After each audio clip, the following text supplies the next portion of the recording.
Aroma ടിവിയുടെ എല്ലാ മാന്യ പ്രേക്ഷകർക്കും വേഗം വരുന്ന കർത്താവായ യേശു ക്രിസ്തുവിന്റെ ധന്യതിരുനാമത്തിൽ വന്ദനത്തെയും സ്വാഗതത്തെയും അറിയിക്കുന്നു. അനുഗ്രഹീതവും മനോഹരമായ നല്ല നിമിഷങ്ങൾക്കായി നല്ല ദിവസത്തിനായി ഞാൻ കർത്താവിന് സ്തോത്രം ചെയ്യുന്നു. ഇന്ന് നമ്മുടെ ക്ഷണം സ്വീകരിച്ച് ജോയിൻ ചെയ്തിരിക്കുന്ന കർത്താവിന്റെ വിലപ്പെട്ട ദാസൻ ഡോക്ടർ KT ജോസഫ് അവറുകളാണ്. ഇന്ത്യ മിഷൻ സ്ഥാപക ഡയറക്ടറും കർത്താവിൽ പ്രസിദ്ധനുമായ ദൈവദാസന്റെ ജീവിതാനുഭവങ്ങൾ പ്രേക്ഷകർക്ക് ഏറെ വേറിട്ട അനുഭവമായിരിക്കുമെന്നുള്ള കാര്യത്തിന് യാതൊരു സംശയവുമില്ല. കേരളത്തിൽ കാലിക്കറ്റ് യൂണിവേഴ്സിറ്റിയിൽ സയന്റിസ്റ്റായി സേവനമനുഷ്ഠിച്ച ദൈവദാസന് ദൈവം കൊടുത്തതായ ദർശനത്തിന്റെ വെളിപ്പാടിന്റെയും അടിസ്ഥാനത്തിൽ ബീഹാറിലേക്ക് കടന്നു പോവുകയും അവിടെ ഗ്രാമങ്ങളിൽ കർത്താവിന് വേണ്ടി ശക്തമായി പ്രയോജനപ്പെടുവാൻ ദൈവദാസനെ ഉപയോഗിച്ച ഒരുപാട് അനുഭവങ്ങൾ, ഓർമ്മകൾ, ദൈവം നടത്തിയ അത്ഭുതകരമായ വഴികൾ പ്രേക്ഷകരോടൊപ്പം പങ്കുവയ്ക്കുന്നു. ദൈവം തന്നെ ഉയർത്തിക്കൊണ്ടുവന്നതായ ആ അനുഭവങ്ങൾ പ്രേക്ഷകർക്ക് ഏറെ പ്രചോദനമായി തീരുമെന്നുള്ള കാര്യത്തിന് യാതൊരു സംശയമില്ല. ആകയാൽ നമുക്ക് അവർക്ക് ശ്രദ്ധയോടെ പ്രാർത്ഥനയോടെ സ്കിപ്പ് ചെയ്യാതെ അവസാനം വരെ ഈ വീഡിയോ കാണുകയും കേൾക്കുകയും ചെയ്യാം. മാത്രമല്ല, നിങ്ങൾ വലിയൊരു അഭിപ്രായങ്ങളും നിർദ്ദേശങ്ങളും കമന്റ് ബോക്സിൽ രേഖപ്പെടുത്താവുന്നതാണ്. നിങ്ങൾക്കൊരു പ്രാർത്ഥനാ വിഷയമുണ്ടെങ്കിൽ സ്ക്രീനിൽ കാണുന്ന വാട്സപ്പ് നമ്പറിൽ ഞങ്ങളെ വിവരം അറിയിക്കാവുന്നതാണ്. എല്ലാ തിങ്കളാഴ്ചയും സാക്ഷ്യം പറഞ്ഞ പ്രിയപ്പെട്ടവരോടൊപ്പം രാത്രി 9 മണിക്കുള്ള പ്രാർത്ഥനയിൽ നിങ്ങൾക്ക് സംബന്ധിക്കാവുന്നതാണ്. നാം ഒരു ശ്രദ്ധയോടെ പ്രാർത്ഥനയോടെ ആയിരിക്കുമ്പോൾ കർത്താവിന്റെ വിലപ്പെട്ട ദാസൻ ഡോക്ടർ KT ജോസഫ് അവറുകളെ തികഞ്ഞ സ്നേഹത്തോടും ആദരവോടും കൂടി അരോമ ടിവിയുടെ പ്രേക്ഷകരോടൊപ്പം സമയം ചെലവഴിക്കുന്നതിനായിട്ട് ഞങ്ങൾ ക്ഷണിച്ചുകൊള്ളുന്നു. ദൈവത്തിന്റെ അതിപരിശുദ്ധ നാമം വാഴ്ത്തപ്പെടുമാറാകട്ടെ. അരോമ ടിവിയിൽ കൂടെ എന്നെ വീക്ഷിക്കുന്നതായ അരോമ ടിവിയുടെ എല്ലാ പ്രേക്ഷകർക്കും കർത്താവായ യേശുക്രിസ്തുവിന്റെ നാമത്തിലുള്ള എൻ്റെ സ്നേഹവന്ദനം ആദ്യമായി അറിയിക്കട്ടെ. ഈ അരോമ ടിവിയുടെ ഉടമസ്ഥനും സംഘാടകനുമായ കർത്താവിൽ വിലപ്പെട്ട പ്രിയ പാസ്റ്റർ ഡാനിയൽ ജോൺ സാറിനോടുള്ളതായ പ്രത്യേകമായിട്ടുള്ളതായ നന്ദി ഞാൻ അറിയിക്കട്ടെ. എന്നെ ഈ ഇതിൽ എൻ്റെ ടെസ്റ്റിമണി പറയാൻ ക്ഷണിച്ചതിൽ എനിക്ക് വളരെ നന്ദിയുണ്ട്. ഈ സമയം ഞാൻ എൻ്റെ നന്ദിയെ അറിയിക്കട്ടെ. എൻ്റെ പേര് doctor KT Joseph. Doctor KT Joseph എന്ന് പറഞ്ഞാൽ തന്നെ ഞാനൊരു ഓർഡൈൻ പാസ്റ്ററും കൂടിയാണ്. ഞാൻ ജോയിൻ ചെയ്തിരിക്കുന്നത് ബീഹാർ സംസ്ഥാനത്ത് ചമ്പാരൻ ജില്ലയിലുള്ളതായ മോത്തിഹാരി എന്ന സ്ഥലത്തു നിന്നാണ് ഞാൻ ജോയിൻ ചെയ്തിരിക്കുന്നത്. എൻ്റെ സ്വദേശം കേരളത്തിൽ കോട്ടയം ജില്ലയിൽ ഏറ്റുമാനൂർ എന്ന് പറയുന്നതായ ആ സ്ഥലത്തിനടുത്തുള്ളൊരു ഗ്രാമത്തിലാണ് എൻ്റെ ജനനം. ഇപ്പോൾ എനിക്ക് 78 വയസ്സുണ്ട്. 78 വർഷങ്ങൾക്ക് മുൻപ് ക്രിസ്തീയ ഒരു കുടുംബത്തിൽ, വിശേഷിച്ച് ഒരു പെന്തക്കോസ്ത് കുടുംബത്തിൽ ജനിച്ച് വളരുവാൻ എനിക്ക് ദൈവമാകുന്ന കർത്താവ് ഇടയാക്കി. വിശേഷാൽ ആദ്യകാല പെന്തക്കോസ്ത് എന്ന് പറഞ്ഞാൽ 1935 എൻ്റെ പിതാവ് CSI ബാക്ക്ഗ്രൗണ്ടിൽ നിന്ന് രക്ഷിക്കപ്പെട്ട് സ്നാനപ്പെട്ട് പെന്തക്കോസ്ത് വിഭാഗത്തിലേക്ക് കടന്നു വന്നു. അങ്ങനെ എൻ്റെ ജനനത്തിന് മുമ്പ് തന്നെ എൻ്റെ കുടുംബം പെന്തക്കോസ്ത് കുടുംബമായിരുന്നത് കൊണ്ട് എൻ്റെ ജനനത്തിലും ആ അനുഭവത്തിലൂടെ മുമ്പോട്ട് വരുവാൻ ഇടയായി. എൻ്റെ മാതാപിതാക്കൾക്ക് 7 മക്കളാണുള്ളത്. 6 ആൺകുട്ടികളും 1 പെൺകുട്ടിയും. ഇതിൽ 2 പേര് ഈ ലോകം വിട്ട് കടന്നുപോയി, ബാക്കി ഉള്ളവർ ഇപ്പോഴും ഉണ്ട്. അങ്ങനെ ഒരു സാധാരണ കുടുംബത്തിലാണ് എൻ്റെ ജനനം ഉണ്ടായത്. സാധാരണ എന്ന് പറഞ്ഞാൽ ഒരു പാവപ്പെട്ട നിർധന കുടുംബത്തിൽ നിന്ന് വേണം പറയുവാൻ. കാരണം എൻ്റെ പിതാവ് ഒരു സാധാരണ കൃഷിക്കാരൻ മാത്രമായിരുന്നു. സാധാരണ കൃഷി എന്ന് പറഞ്ഞാൽ ഞങ്ങൾക്കുള്ളതായ കൃഷി സ്ഥലത്തല്ല, ഞങ്ങൾക്ക് ഏകദേശം ഒരു 6 ഏക്കർ സ്ഥലത്തിൽ കൂടുതലൊന്നും ഉണ്ടായിരുന്നില്ല സ്വന്തമായിട്ട്. അപ്പൊ മറ്റുള്ളവരുടെ കൃഷിയിടങ്ങളിൽ പണിയെടുത്ത് അതിൽ നിന്ന് കിട്ടുന്നതായ കൂലിയോ വിഭവങ്ങളോ ആയിരുന്നു ഞങ്ങളുടെ ഏക വരുമാന മാർഗം. അങ്ങനെ ഈ 9 അംഗങ്ങളുള്ളതായ കുടുംബത്തെ സംരക്ഷിക്കുന്നതിന് ഇതിൽ നിന്ന് കിട്ടുന്നതായ ആദായമോ വരുമാനമോ പോരാതെയാണ് ഇരുന്നത്. അതുകൊണ്ട് ചെറുപ്പകാലങ്ങളിൽ, എൻ്റെ ചെറിയ കാലത്തൊക്കെ മിക്ക ദിവസങ്ങളിലും പട്ടിണിയാണ് എന്ന് വേണേൽ പറയാം. ചില സമയങ്ങളിൽ ഒന്നും കഴിക്കാനുണ്ടാവില്ലായിരിക്കും. എന്തു തന്നെയായാലും എൻ്റെ ഓർമ്മയിലുള്ളത്, ഒരു വർഷത്തിൽ 1 പ്രാവശ്യമാണ് ഏറ്റവും നന്നായിട്ട് വയറ് നിറച്ച് മൃഷ്ടാന്നമായ ഭക്ഷണം കഴിക്കുന്നത്. അതിന്റെ കാരണം ഈ ഞങ്ങളുടെ നാട്ടിലൊക്കെ പുത്തരി ഊണെന്ന് പറയും. ആദ്യമായിട്ട് നെല്ല് കൊയ്ത് എടുക്കുന്ന ആ ആ നെല്ലിൽ നിന്നുണ്ടാകുന്ന അരി കൊണ്ട് ആദ്യമായിട്ട് ആ വർഷത്തെ ആദ്യമായിട്ട് പുതിയ അരി കൊണ്ടുണ്ടാക്കുന്നതായ ഭക്ഷണത്തിന് ഒരു സന്തോഷത്തോടു കൂടി വലിയ സദ്യയായിട്ടാണ് കഴിക്കുന്നത്. അങ്ങനെ ആദ്യത്തെ ആ ദിവസം പപ്പടമൊക്കെ കൂട്ടി മൃഷ്ടാന്നമായ ഭോജനം കഴിക്കുന്നത് വർഷത്തിൽ ഒരിക്കലാണ്. ബാക്കിയുള്ള ദിവസങ്ങളൊന്നും സാധാരണ രീതിയിലുള്ളതായ ഭക്ഷണം പോലും ഇല്ലാത്ത അവസ്ഥയാണ്. അതുകൊണ്ട് ഞാൻ പറഞ്ഞതിന്റെ താല്പര്യം, വളരെ നിർധനമായ ഒരു കുടുംബത്തിലാണ് എൻ്റെ ജന്മം ഉണ്ടായത്. ഞങ്ങൾ 7 പേരുണ്ടായിരുന്ന 7 പേരെയും എൻ്റെ പിതാവ് സ്കൂളിൽ അയച്ച് പഠിപ്പിക്കുന്നത് കൊണ്ട് പിതാവിനെ സഹായിക്കുന്നതിനോ അല്ലെങ്കിൽ മറ്റു വരുമാന മാർഗങ്ങളോ ഒന്നും ഞങ്ങളിൽ നിന്നുണ്ടാകാൻ കഴിയില്ല. എല്ലാവരും സ്കൂളിൽ പോകുന്നു. പലരും ഒരു SLC വരെ ചിലരൊക്കെ പഠിച്ചു. അതിന് മുമ്പ് തന്നെ വിദ്യാഭ്യാസമൊക്കെ നടത്തി. എന്നാൽ കർത്താവിന്റെ കൃപ കൊണ്ട് ഞാൻ ഹൈസ്കൂൾ പ്രൈമറി തൊട്ട് ഹൈസ്കൂൾ വിദ്യാഭ്യാസം പൂർത്തിയാക്കി. അതിനുശേഷം എനിക്ക് തുടർന്ന് പഠിക്കണം എന്നുള്ളതായ ആഗ്രഹമുണ്ട്. അതിന് എൻ്റെ വീടിൻ്റെ അടുത്ത് ഏറ്റുമാനൂരിൽ നിന്ന് ഒരു 15 കിലോമീറ്റർ ദൂരമുള്ള കുറവലങ്ങാട് എന്ന് പറയുന്നതായ ഒരു സ്ഥലത്ത് അവിടെ ഒരു കോളേജ്, ആദ്യമായിട്ട് തുടങ്ങിയ കോളേജാണ് ദേവമാതാ കോളേജ്. അവിടെ പ്രീ ഡിഗ്രിക്ക് എനിക്ക് അഡ്മിഷൻ കിട്ടി. പ്രീ ഡിഗ്രിക്ക് ഞാൻ പഠിച്ച് അവിടുന്ന് 2 വർഷത്തെ കോഴ്സ് കഴിഞ്ഞ് ഞാൻ അവിടുന്ന് പാസ്സായി. അതിൻ്റെ ഇടയ്ക്ക് എനിക്ക് പറയാനുള്ളത്, ഞാൻ പ്രീ ഡിഗ്രിക്ക് പഠിച്ച് റിസൾട്ട് വന്നപ്പോൾ ഞാൻ തോറ്റു എന്ന് പറഞ്ഞ് ഞാൻ വളരെ കരഞ്ഞ് ദൈവത്തോട് പ്രാർത്ഥിച്ചു. അത്ഭുതമായി അടുത്ത ദിവസം ജയിച്ചെന്ന് പറഞ്ഞ് വീണ്ടും കോളേജിൽ നിന്ന് വിവരം കിട്ടി. അങ്ങനെ പ്രീ ഡിഗ്രി പാസ്സായി. തുടർന്ന് പഠിക്കണം എന്ന് വന്നപ്പോഴത്തേക്ക് അടുത്തുള്ളതായ ഡിഗ്രി ഉള്ള കോളേജ് ഏറ്റുമാനൂരിൽ നിന്ന് 35 കിലോമീറ്റർ ദൂരമുള്ളതായ പാലാ സെന്റ് തോമസ് കോളേജാണ്. ഈ പാലാ സെന്റ് തോമസ് കോളേജിൽ ഇത്രയും ദൂരം പോയി പഠിക്കുക എന്നുള്ളത്, യാത്ര ചെയ്ത് പഠിക്കുക എന്നുള്ള യാത്രാ സൗകര്യങ്ങളൊക്കെ ഉണ്ടെങ്കിൽ തന്നെയും അതിൽ യാത്ര കൂലി കൊടുത്ത് ബസ്സിൽ ദിവസം പ്രതി പോയി വരുവാനുള്ളതായ ബുദ്ധിമുട്ട്, അതിനുള്ള സാമ്പത്തികം എൻ്റെ വീട്ടിലില്ല. എങ്കിലും ഞാൻ ദൈവത്തിൽ ആശ്രയിച്ച് അഡ്മിഷൻ എടുത്തു. പല ദിവസങ്ങൾ കോളേജിൽ പോകാൻ കഴിയുന്നില്ല. ഡിഗ്രിക്കാണ് പഠിക്കുന്നത്. BSc ബോട്ടണിയിലാണ് എൻ്റെ സബ്ജക്റ്റ്. അവിടെ പോയി ചില ദിവസം പോകും, ചില ദിവസം പോകത്തില്ല. പ്രത്യേകിച്ച് സയൻസ് വിഷയമായതുകൊണ്ട് പ്രാക്ടിക്കലൊക്കെ ഉണ്ട്. സുവോളജിക്കും ബോട്ടണിക്കും ഫിസിക്സിനും ഒക്കെ പ്രാക്ടിക്കലുണ്ട്. അതിനൊക്കെ റെക്കോർഡ് ബുക്ക് വേണം, ടെക്സ്റ്റ് ബുക്കുകൾ വേണം. ഇതൊന്നും വാങ്ങാനുള്ളതായ സാമ്പത്തികം എനിക്കുണ്ടായിരുന്നില്ല. അതുകൊണ്ട് പല ദിവസങ്ങളിലും പോകത്തില്ല. ചില പോയാൽ തന്നെ ഇങ്ങനെയുള്ളതായ വളരെ ബുദ്ധിമുട്ടുകൾ ഉള്ളതുകൊണ്ട് പഠിത്തം ഭംഗിയായി കൊണ്ടുപോകുന്നതിന് സാധിച്ചില്ല. എന്ത് തന്നെയായാലും ഒരു വർഷം അങ്ങനെ കടന്നുപോയി. അടുത്ത വർഷത്തേക്ക് ഇനി കോളേജിൽ പോകണോ എന്ന് പോലും ഞാൻ വിചാരിച്ചിരിക്കുകയായിരുന്നു. കാരണം ഇങ്ങനെ പോയാൽ പഠിക്കാൻ പറ്റുന്നില്ല, അതിനുള്ളതായ സാഹചര്യമില്ല. അങ്ങനെ ഇരിക്കുമ്പോൾ എൻ്റെ കോളേജിൽ തന്നെ ഒരു ധനികനായിട്ടുള്ളൊരു വ്യക്തിയുടെ മകൻ അവിടെ പ്രീ ഡിഗ്രിക്ക് ജോയിൻ ചെയ്തു. അദ്ദേഹത്തിന്, ആ കുട്ടിക്ക് അല്പം മാനസികമായിട്ടുള്ള വിഭ്രാന്തിയുള്ള ഒരു പയ്യനായിരുന്നുകൊണ്ട് അവൻ്റെ കൂടെ ആരെങ്കിലും ഒന്ന് സഹായത്തിന് വേണ്ടി ആ പിതാവ് അന്വേഷിച്ച് ആരെയും കിട്ടിയില്ല. ഹോസ്റ്റലിൽ കൂടെ താമസിപ്പിക്കാൻ വേണ്ടി ആരെയും കിട്ടാത്തതുകൊണ്ട് എങ്ങനെയോ എൻ്റെ പേരും ഞാനൊരു ബന്ധക്കോസുകാരനാണെന്ന് അറിഞ്ഞതുകൊണ്ടും ആ പിതാവ് എൻ്റെ അടുത്ത് വന്ന് മകൻ്റെ കൂടെ ഹോസ്റ്റലിൽ താമസിക്കാമോ എന്ന് ചോദിച്ചു. ഞാൻ പറഞ്ഞു, എനിക്ക് ഹോസ്റ്റലിൽ താമസിക്കാനുള്ളതായ സാമ്പത്തികമൊന്നുമില്ല, അതുകൊണ്ട് അത് സാധ്യമല്ലെന്ന് പറഞ്ഞു. അപ്പോൾ എന്നോട് പറഞ്ഞ്, അതിനൊന്നും വിഷമിക്കേണ്ട, ഹോസ്റ്റൽ ഫീസും ഹോസ്റ്റലിലെ ഭക്ഷണത്തിൻ്റെ കാര്യങ്ങളും താമസമൊക്കെ ഞാൻ ക്രമീകരിച്ചോളാം, എൻ്റെ മകൻ്റെ കൂടെ ഒന്ന് താമസിച്ചാൽ മതി എന്ന് പറഞ്ഞു. ഞാനത് സമ്മതിച്ച് എനിക്ക് ഹോസ്റ്റലിൽ അഡ്മിഷൻ കിട്ടി. അതുകൊണ്ട് BSc സെക്കൻഡ് ഇയറിൽ 2 വർഷം മുഴുവനും ഞാൻ ഹോസ്റ്റലിൽ താമസിച്ച് ഈ കുട്ടിയുടെ കൂടെ താമസിച്ച് ഈ കുട്ടിക്ക് വേണ്ടി പ്രാർത്ഥിക്കുക പതിവായിരുന്നു. അതിനു മുമ്പ് ഈ മാനസിക വിഭ്രാന്തി എന്നുള്ളത് അത് അനേക മന്ത്രവാദികളുടെ അടുത്തും പിന്നെ യാക്കോബ പുരോഹിതന്മാരുടെ ഒക്കെ അടുത്ത് പോയി പല കാര്യങ്ങളൊക്കെ ഓതിക്കൊടുക്കുകയോ എന്തൊക്കെ സാധനം കൊണ്ടുണ്ട് ആ കുട്ടി വന്നിരിക്കുന്നത്. ഞാനതൊക്കെ പറഞ്ഞു, മകളെ ഇതെല്ലാം ആവശ്യമില്ലാത്തൊരു കാര്യങ്ങളെല്ലാം എടുത്ത് കളയാൻ പറഞ്ഞു. അപ്പൊ രാത്രിക്ക് അടുത്ത് നദിയുണ്ട്, അവിടെ ഇത് കഴിച്ചിട്ട് നദി മുങ്ങണം എന്നൊക്കെയാണ് ഈ പുരോഹിതൻ പറഞ്ഞു വിട്ടിരിക്കുന്നത്. ഞാനതെല്ലാം മാറ്റിയിട്ട് ആ പൈതലിന് വേണ്ടി നിരന്തരം പ്രാർത്ഥിക്കാൻ തുടങ്ങി എൻ്റെ പഠിത്തത്തോടൊപ്പം.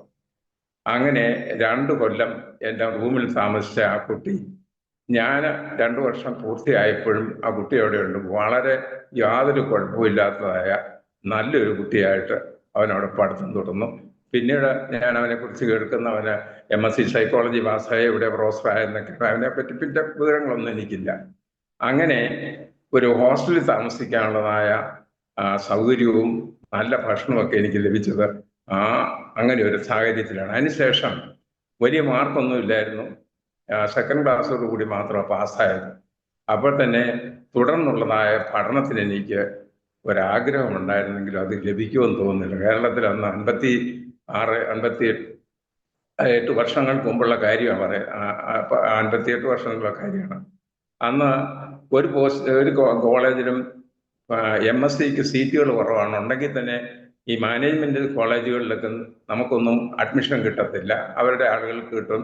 ഏറ്റവും കൂടുതൽ മാർക്കുണ്ടെങ്കിൽ ഗവൺമെന്റ് കോളേജിലോ യൂണിവേഴ്സിറ്റിയിലോ കിട്ടും. ഇതൊക്കെ ആണെങ്കിലും ഞാൻ എന്ത് ചെയ്തു, ഈ റിസൾട്ട് വന്ന ഉടനെ മാർക്ക് കുറവാന്നുള്ളവനെ ഞാനൊരു മുറിയിലല്ല, എൻ്റെ അടുത്തൊരു കോസ്റ്റ് ഹാളുണ്ട്. ആ ഹാളിലൊരു ചെറിയ പായ എടുത്തിട്ട് അതിനകത്തിരുന്ന് കരഞ്ഞ് പ്രാർത്ഥിക്കാൻ തുടങ്ങി. എനിക്ക് എങ്ങനെയെങ്കിലും MScക്ക് അഡ്മിഷൻ കിട്ടണം, മാർക്കില്ല താനും, മെറിറ്റിൽ കിട്ടാൻ യാതൊരു സാധ്യതയില്ല. ഇങ്ങനെ പ്രാർത്ഥിച്ച് ഞാൻ സമയമായപ്പോൾ അപ്ലൈ ചെയ്തു. MSc അഡ്മിഷന് വേണ്ടി അപ്ലൈ ചെയ്ത്, ഒന്ന് കേരള യൂണിവേഴ്സിറ്റി ബോട്ടണി ഡിപ്പാർട്ട്മെന്റും കാലിക്കറ്റ് യൂണിവേഴ്സിറ്റി തുടങ്ങുന്ന വർഷമാണ്, അവിടെ MSc ഉണ്ട്, അവിടെ അപ്ലൈ ചെയ്തു. ഗവൺമെന്റ് കോളേജ്, മഹാരാജാസ് കോളേജിലും അപ്ലൈ ചെയ്തു. 3 അപ്ലൈ ചെയ്തു. മാത്രമേ മാനേജ്മെന്റുകളിലൊന്നും എനിക്ക് കിട്ടത്തില്ലാത്തതുകൊണ്ട് ഞാൻ അപ്ലിക്കേഷൻ പോലും കൊടുത്തില്ല. എന്തു തന്നെയായാലും ഏതാനും ദിവസങ്ങൾക്കുള്ളിൽ കേരള യൂണിവേഴ്സിറ്റിയിൽ നിന്നും കാലിക്കറ്റ് യൂണിവേഴ്സിറ്റിയിൽ നിന്നും MScക്ക് അഡ്മിഷൻ ഉള്ളതായ മെമ്മോ വന്നു.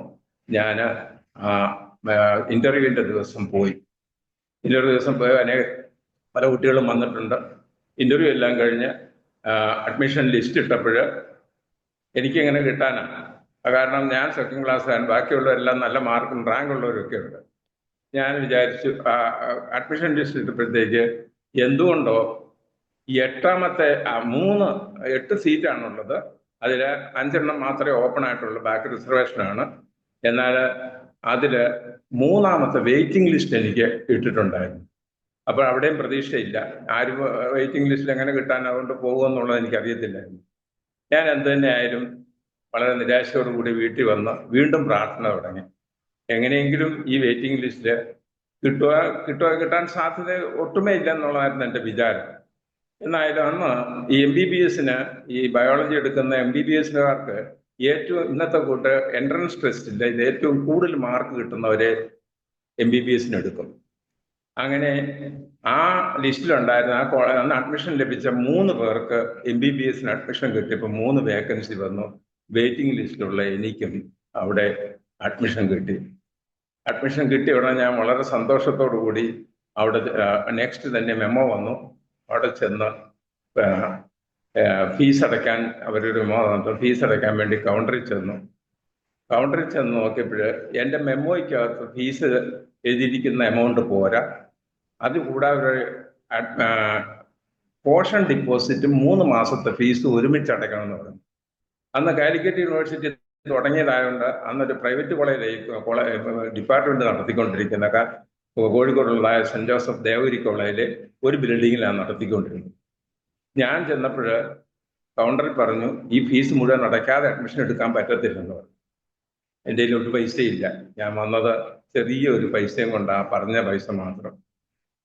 അപ്പോൾ ഹെഡ് ഓഫ് ദി ഡിപ്പാർട്ട്മെന്റിനെ കണ്ടു നോക്കാം ഓഫീസിൽ നിന്ന് പറഞ്ഞു. ഞാൻ ചെന്ന് അദ്ദേഹത്തെ കണ്ടപ്പോൾ അദ്ദേഹം എന്നോട് പറഞ്ഞത് 12 മണിക്ക് മുമ്പ് ഫീസ് അടച്ചിട്ട് തൻ്റെ അഡ്മിഷനും കിട്ടത്തില്ല, വേഗം പൊയ്ക്കോളാൻ പറഞ്ഞു. 12 മണിക്ക് മുമ്പ് വേണമെങ്കിൽ പൈസ അടച്ചോളാൻ പറഞ്ഞു. 11 മണിയാവുകയും ചെയ്തു.